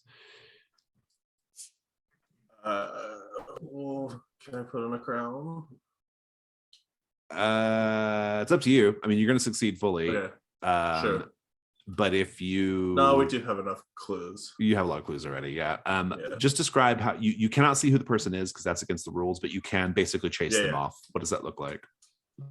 I think you just see, you know that thing when like someone takes their wallet out and like all the photos fall out? She just takes her, she has this like rolled up bundle of implements and she just flicks it and they roll down and she just pulls a trowel out of it and just goes and just stabs them in the stomach or in the midsection area.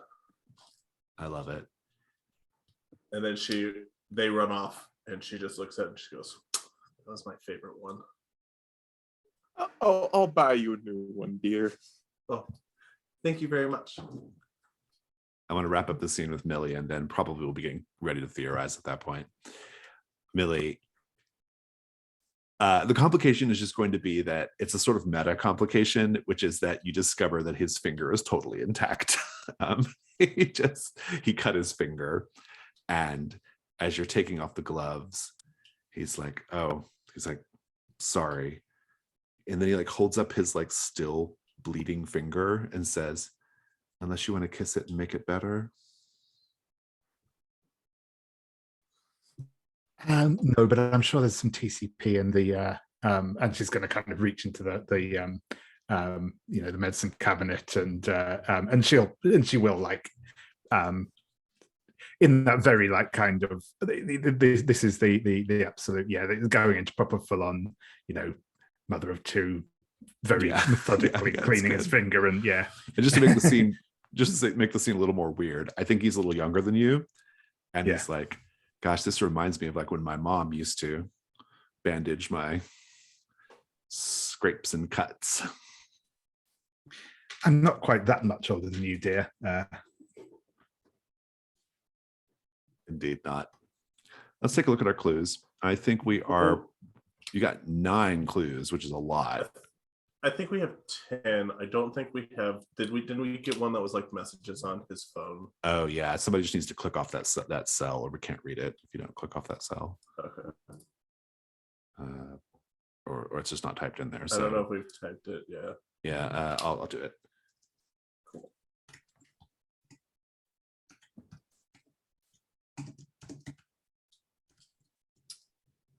Is it done? That can refer to anything, of course. 10 clues, that's a lot. Let's take a good little break here so you have time to think about your theory. We'll take like 10, and then so you can think about the theory, about who you think did it, and you can add in, if you have some interesting context you want to add to a clue, you can do that to make it work for your theory. You can also work in anything that has happened in the story, even if it wasn't an actual clue. So but let's take 10. So as a reminder, your theorized roll starts at -6, but you get +1 for each clue that you work into your theory and or convincingly explain away. And so you may not have to do every clue to get a good roll, but you got plenty to choose from regardless. So who has a theory? I have. Oh, sorry. No. I've got one with 8, so we'll see what you have, David. Yeah. So I mean, I've got kind of a core theory. I haven't like got a firm idea on who I think is behind it yet necessarily, because I think it could be several people. But I definitely feel I think that the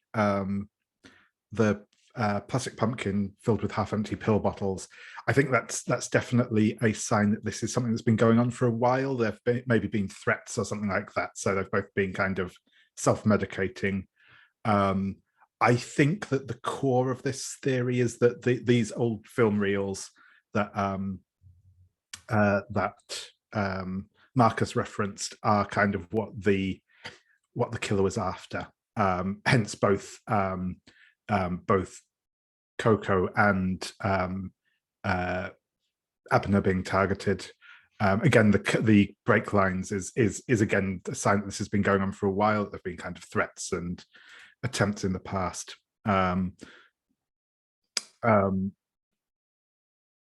So yeah, that was, like I said, kind of the core of what I was thinking with it. I hadn't necessarily yet settled on a particular person. Possibly for a personal, like if we're looking at a more personal reason, I do feel like Elena is maybe the obvious one, because the Shattered Britty Award definitely feels like an Elena thing. But that's like I said, that's sort of the core of what I was thinking anyway. Mine is going with playing off of June in the basement with Opal, and it's where Sheriff Dalrymple is here to finish the business. So I've got the murder weapon is the apple, and the motive is the old film that June's looking at. Was that it? I think that was a clue. And then the sheriff is not that inept, so the breaks is a past attempt, and even the pill bottles. He had tried to. He's at the party, and he's tried to lace some of the candy with toxic levels of these pills, but nobody's eating them because of his ineptness. So the passageway is how he moved up to kill Coco, and he did it with the finger. The finger is actually Abner's finger, and he uses it to activate a like a password key safe thing on the wall. So it's actually Abner's finger, and so he's wearing the extra King Tut costume to move in. He killed Abner earlier on, and then he's been moving around as Abner. And so the message to Sam, is it done? That was Sam doesn't know it, but the sheriff has been blackmailing him to turn off the lights at a certain time, or else. And so Sam did it just out of fear, and he didn't know that it was going to be part of the murder. He didn't know what it was going to be part of. So I think that's 8. Yeah, that's cool. I wonder actually to add on to that, if maybe just as a little extra wrinkle, if maybe Abner was dead before we got here, and Sheriff Dalrymple was impersonating him at the outset. That I would be scared for our ineptness. I like it. It's looking good so far. These are both.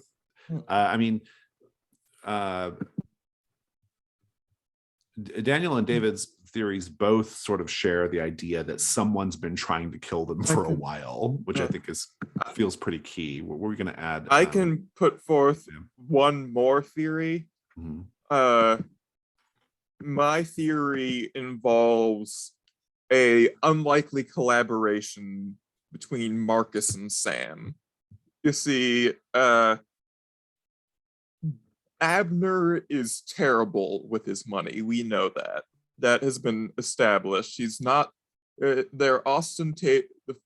The Vidals are ostentatious. They're poor. They're bad at business. They're weirdos, and they have kind of fallen out of favor over time, even though there is still potential. And this is hurting both Marcus and Sam, who both in different ways invested into the Vidals. However, I think the issue here was not an initial plan to kill Abner, but a plan to kill Coco. Coco is seen by them as holding Abner back, as controlling him. Coco's dictating what they do, how they live, trying to drive Abner to more creativity. That costume we found in the waste bin is a first draft of Abner's costume, absolute garbage version in Coco's eyes, even though it might not have struck us as very different at first. She's been trying to get Abner to be more creative. His scripts show that that's not exactly working out well, and the plan was to use the apple to kill Coco, but Abner encountered Marcus, confronted him, and there was a scuffle in which one of their fingers got lopped off before Abner was, likely Marcus's, before Abner was slain. Now that he's dead, they'll be able to. They tried to kill Coco earlier with the brake lines, and Abner's been having a bit of a difficult time with all of this mentally, between the pressures of his business partners and his wife pushing in on him, and the pills are his for self-medicating the stress. Having known family for a long time, or having been the business partner in the local area, Sam was responsible for helping design and build the house, or at least approving the designs. And that's how he knows about the passageway that Marcus used to get to Coco and kill her in the room. But the past attempt with the brake line was less successful. Is there anything I'm missing? Oh yeah, the "is it done" was part of the collaboration. The lights thing is likely what that was. Yeah. That accounts for not the old film reels, No, the old film reels were related in that with Abner dead, the rights revert to the Oh, the Hartmans, rights. Yeah, that's and true. they can. Yeah, they could So exploit it. even yeah. though, yeah, and they didn't want even though that's the benefit now. Initially, they wanted to convince Abner to use those, but Coco was trying to get him to be more original and creative. That's a good theory as well. There are several good theories here. Do you have any thoughts, Daniel Wallace, on this? Yeah, I was going a similar way to I'm sorry, I forget your name. Opal, Liam. But the I only had it as who was it? Marcus, but very similar. That Coco was the only original target, and then Abner found out about it, and they had to take him. He had to take him out as well. Well, so David and other Daniel, what do you think here? What are we going with? We've got several, like basically one theory is that it's that it was a scheme between Marcus and Sam. And then Daniel, your theory is that it was who did it in yours again? Sheriff, yeah, which is really interesting. That actually speaks to the sort of like historical aspects of things that we've learned. And David, yours didn't have a suspect, but I think you're generally on board with like previous attempts on Coco's life. Sounds like. So I think we just have to kind of vote at this point, unless somebody wants to go ahead and just like say, we'll go with yours. Okay, David. Oh, so no, I mean, I was just going to say, yeah, no, I like both of the kind of primary theories we've got here. I do quite like the audacity of accusing the sheriff in the second mystery, but that could be fun to play with. But I also think that the other theory is very solid too. So I think it's very solid as well. If I get a vote as the keeper, I'm voting for the sheriff theory. I think they're both really good, but I think the sheriff theory is the like on the TV show version of this. That's the one that it would be, right? Like, because the sheriff just happened to show up when this is all going on. After both of the murders were finished. Right, exactly. Yeah. And then they're there to like get everybody out of there and like, cover it up, Mm-hmm. Liam, it looks like you're trying to talk, but we can't hear you. Well, I do like tying all my little clues together. I do think the sheriff one, especially with the second King Tut costume and him having been here the whole time in disguise. That's the thing that gets me. It makes that fun. I like that angle quite a lot. Which it's only 8 clues, but it's still a pretty good roll. Yeah, which were the clues that we lose with the? You lose the scripts and I think it was the finger too. The Britty Award. Finger. He was the Britty Award. Yeah. For the code. It was the Britty Award. It was the Britty Award. Yeah. The Britty Award. I mean, I feel like I could help incorporate those. Okay. The scripts, perhaps one of the pitch scripts is actually, because they've been here for a year, and though this has been going on for a while, the longest we know it's been going on is like a week. What if one of the most recently pitched scripts was about the commune and it paints the sheriff in a terrible light? And that's definitely not something I like he wants. Yeah, that's really good. Coming out. That seals the deal for the sheriff. That really does. The Britty Award one actually maybe just to play into the more comical aspects that were of the sheriff.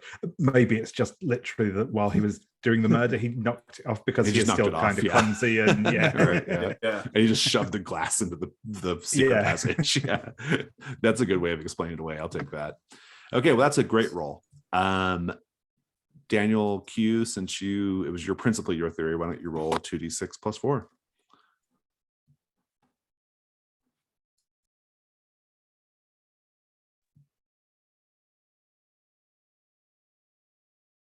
Okay, I got a 2 and a 4, which is 6, but It's plus 4 is a 10. Yep. I love it. This is how I want this to go down. I think Deputy Anderson is with the sheriff. Thank God. Yeah. And you all make your accusation.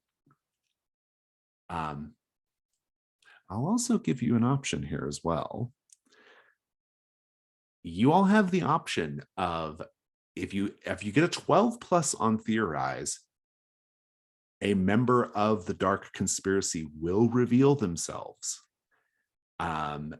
In order to get that, though, you would all have to mark a crown to bump it up to a 12. So it just comes down to whether you want to do that or not.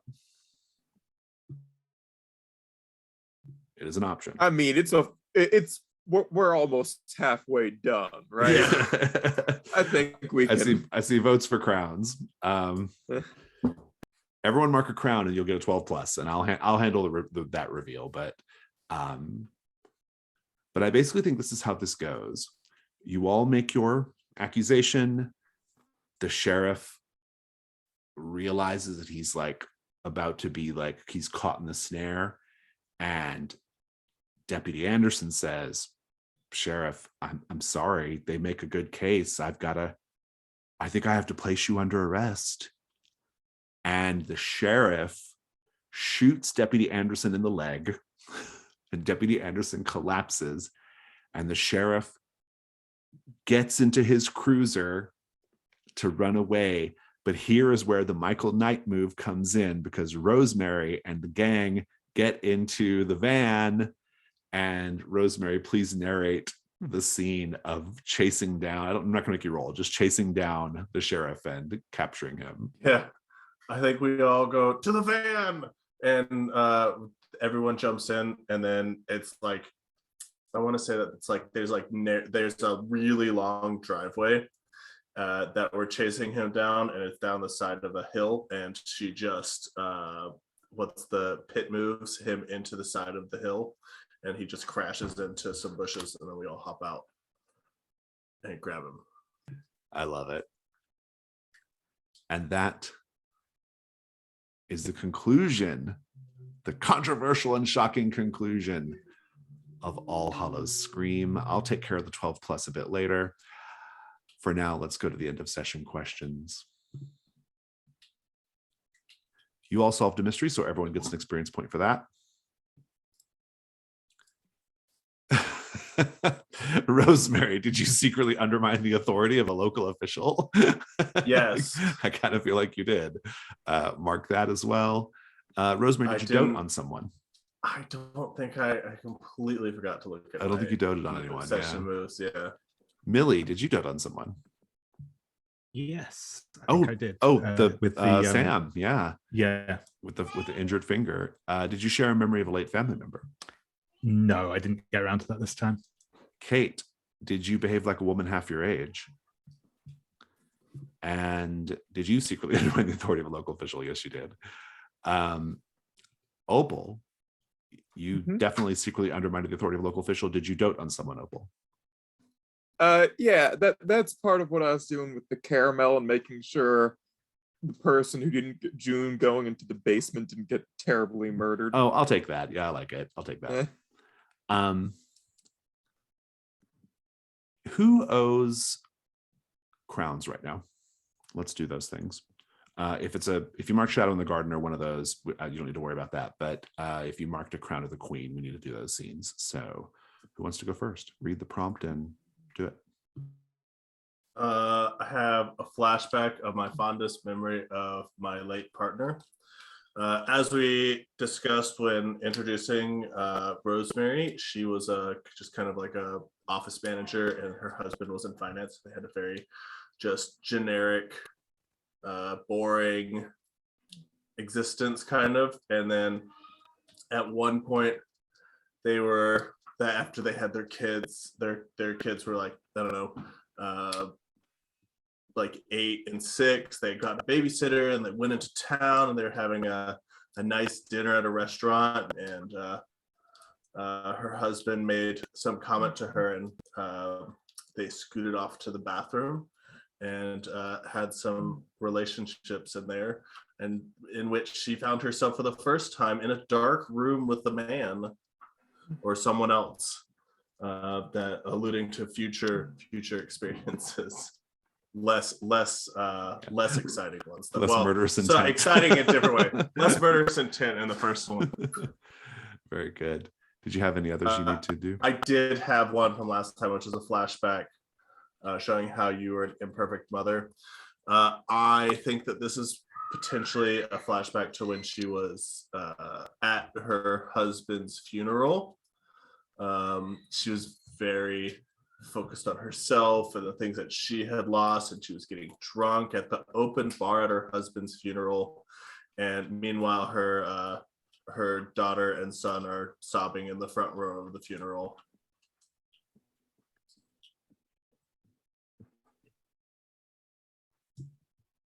I've got a couple. Go for it. This time I'm marking the shadow of the garden, but last time I owe you a flashback showing how I was an imperfect mother.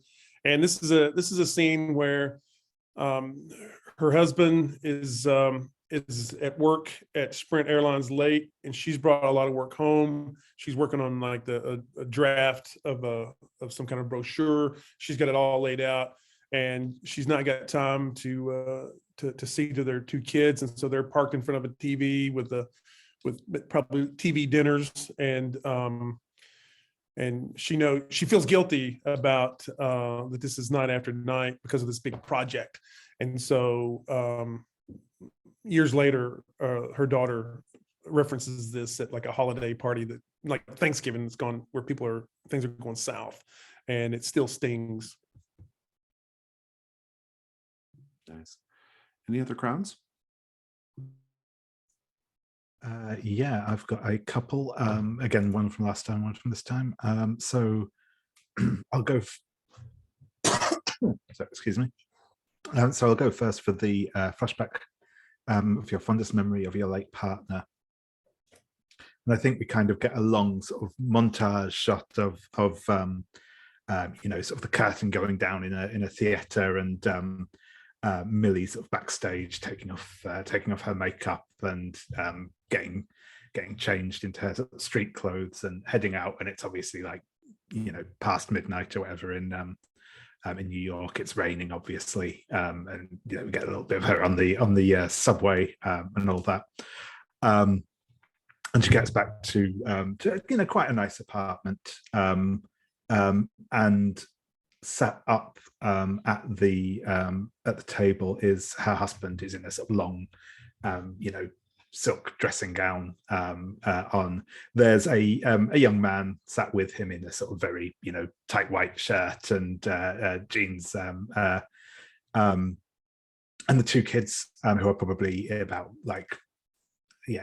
probably similar ages actually to what we just saw in Rosemary's, probably about 6 and 8 thereabouts, and they're all set up sort of at the kitchen table playing some sort of card game with like bowls of ice cream and stuff, and we see that moment of Emily coming in just looking absolutely knackered sort of thing, but kind of her eyes light up a bit as her husband kind of gets up and gets a bowl of ice cream out of the freezer for her as well. And they all just kind of sit around the table having some family time together. Love it. And yeah, to follow on to that for my second one, which is a scene in the present day showing a private side of you very few get to see. And I think this one's probably just a little shorter, but I think we just kind of get a scene of Millie on the on a Skype call to her her son and his kids, and it's in this moment we see sort of Millie very much as the grandmother, interested in their what the kids have been up to and all this sort of thing, and there's not sort of a trace of her kind of usual persona, as it were. Nice. I like it. Were there any other crowns? I took the chariot, so Very good. Okay, well, in that case, for now, let's do stars and wishes. Stars, things you enjoyed about the session. Wishes, things you hope to see next time. I'm going to start with my wish, which is next time I'm going to set it up so that you all can do the vulnerable move with each other. I think that would be great. It's hard to do in a closed room mystery like this, but we will make sure we do it next time. Do you have to use your between jar there? My what? Cozy move. I think it's the cozy move. What? Yeah, you said the vulnerable move. Oh, did I? Oh, yeah, yeah. Sorry. Yeah, the cozy move. Sorry. My wish, my stars, really good, really fun. It was a great session. Super enjoyable in terms of just the characterizations and how you all interacted with the various characters. I thought that Millie had a lot of good, funny lines related to Broadway. I thought that was really enjoyable. I enjoyed the kind of I did quite enjoy the sort of ongoing joke of the lights going out on Rosemary. I thought that was really very fun. I really liked when you snuck upstairs and kind of listened at the door, Kate. That was a really great moment, and it kind of led to some fun little moments there. It was a good time, very enjoyable, and I also like that. Opal, you did the same thing. You kind of like really pressed into danger in a fun way in a couple different times, and so I was very happy with that. But yeah, All Hallows Scream is a lot of fun. It's a great closed room mystery. We got to explore the history of the town quite a bit, and yeah, so it was a good time.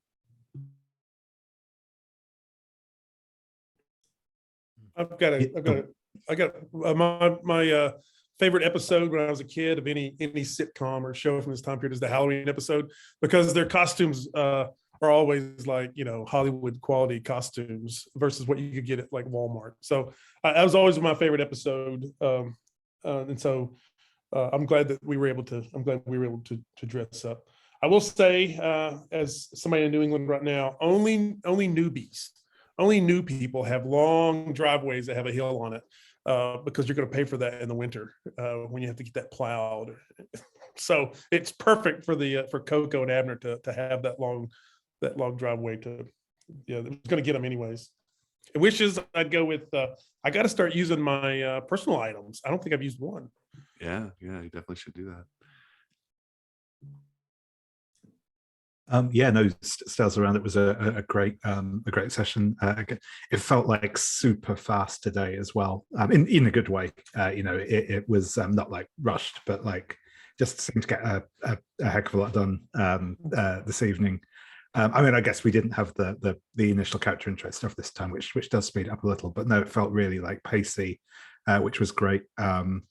Some really good moments, I think, just of like playing into the tropes of that kind of being in the murder mansion sort of thing, and everyone like saying, okay, kind of, we're going to gather up, stay safe, and then immediately everyone scatters again. And it was that was really cool. I loved I always love when someone can pull off physical comedy in a role-playing game, but the constant bit with Rosemary's cactus arms was great. I thought that was I like that too. Yeah, that's good. Yeah, that was fantastic. And yeah, I loved that sort of. I think actually both from Kate and Opal, I think we saw this really kind of playing into the and sort of selling the horror of the setting as well. That kind of actually being scared, which I think is really cool. I think it is an important bit of it to see as well, which is called kind of that letting the characters feel vulnerable sort of thing. Wishes. Yeah, I think probably just to echo, I think it would be cool to get some vulnerable scenes in next time. Cozy move. Cozy move. So now I'm looking forward to that. Go ahead. I really liked how we had two like completely different theories from the same set of clues. I thought that was really cool, the different ways they all fit together and the ways that both of them could fit all the clues together to some degree. I really like the prolonged campaign we have to replace Sheriff Dalrymple with Deputy Anderson. That's entertained me a lot. I I really did enjoy the Monster March. That was a fun thing. Yeah, and Wishes, I'm interested to see how the dark conspiracy reveals itself, and honestly, I'm pretty curious about how Deputy Anderson's going to take all this, having recently been shot in the leg and probably also promoted.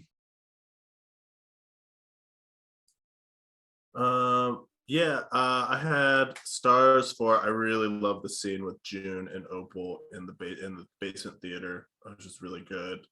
And then Kate snooping around upstairs and finding the hallway. Just I really liked those scenes. And then again the Millie and what's his face in the closet was just outstanding. That was a lot of fun. I loved all those Phantom of the Opera really good references. It reminds me of like an episode of the Love Boat or something, right? With the Halloween episode of the Love Boat with a murder mystery and having the like Broadway references back and forth were just really, really solid. It was my wish. I want I don't know. I've just been having a blast. I really love. So one of the things that we've been talking about in my group that's been playing in between is how do you choose like what happens on like a 6- or whatever, and it's just like it seems like, especially in Brindlewood Bay, if you just kill the character, that's easy. Like it just makes it or not even just kill them, but just like put them into a situation where that's a threat works really, really well. So I shared the video from last week with our keeper that you posted yesterday. I guess wishes. I want to use my Maven move in the mystery if possible. Like I would really love to have like maybe not too extended. I don't want to like hog the spotlight or anything, but maybe a little bit more extended car chase. If we have something where we can go between locations, would be a lot of fun. Yeah, absolutely. If you had gotten a 7 to 9 on the resolution of this mystery, that's what I was going to do. I was going to let you do a car chase. Yeah. But and so we just narrate it instead. But I want to throw a star out as well for the podcaster Tide Pod moment between June and Kate. That was really funny. That was really good. I love that one. That was fun. And I also just enjoyed like June's not understanding what podcasts are. I love that so much, and I've recently been listening to when you ran Tourist Season, the first series on your thing, and listen. I forget who it was that was. Laura Sanchez. That's one of David's characters. Yeah, from because David wrote that mystery. Her doing. Oh, okay. Her doing the picking up the podcasting was just. It was such good callbacks to that. It was so great because she also definitely didn't understand what podcasting was either. Yeah, it was great. It was good fun. All right. Any other stars or wishes? Just before we go, I was taking a peek at the advancements and I was wondering, since they're both dead, would anyone mind if I adopt the host's cat? Oh, I think you should do that. That's fun. Yeah. Since I established having a bird as a pet, but I'm trying to I was looking at the moves and 2 of them are beginning of the session things. And like, I already have one of those. Don't want to take up all the front time. I imagine they have it all dressed up like Anubis or something for Halloween. Yeah. Gordon Shumway. Yeah. That's just on advancements as well. I've just hit mine too, and I was thinking of picking up Remington Steel now if people are cool with that. Sounds seems appropriate. I What think so is too. Remington Yeah. Steele's move again? I get to have disguises. So I Oh, thought that nice. was quite fun. Fabulous. Well, with all that said, a little end of credits scene. We see. Sorry, I did want to add one more wish. I want to see Hank again. Oh yeah, yeah. A little end of credits scene. We see Sheriff Dalrymple in the sheriff's station, in the police station. He is handcuffed, his hands behind a chair, sitting next to a desk, kind of like as he's getting processed, you know. A little banged up from the car chase.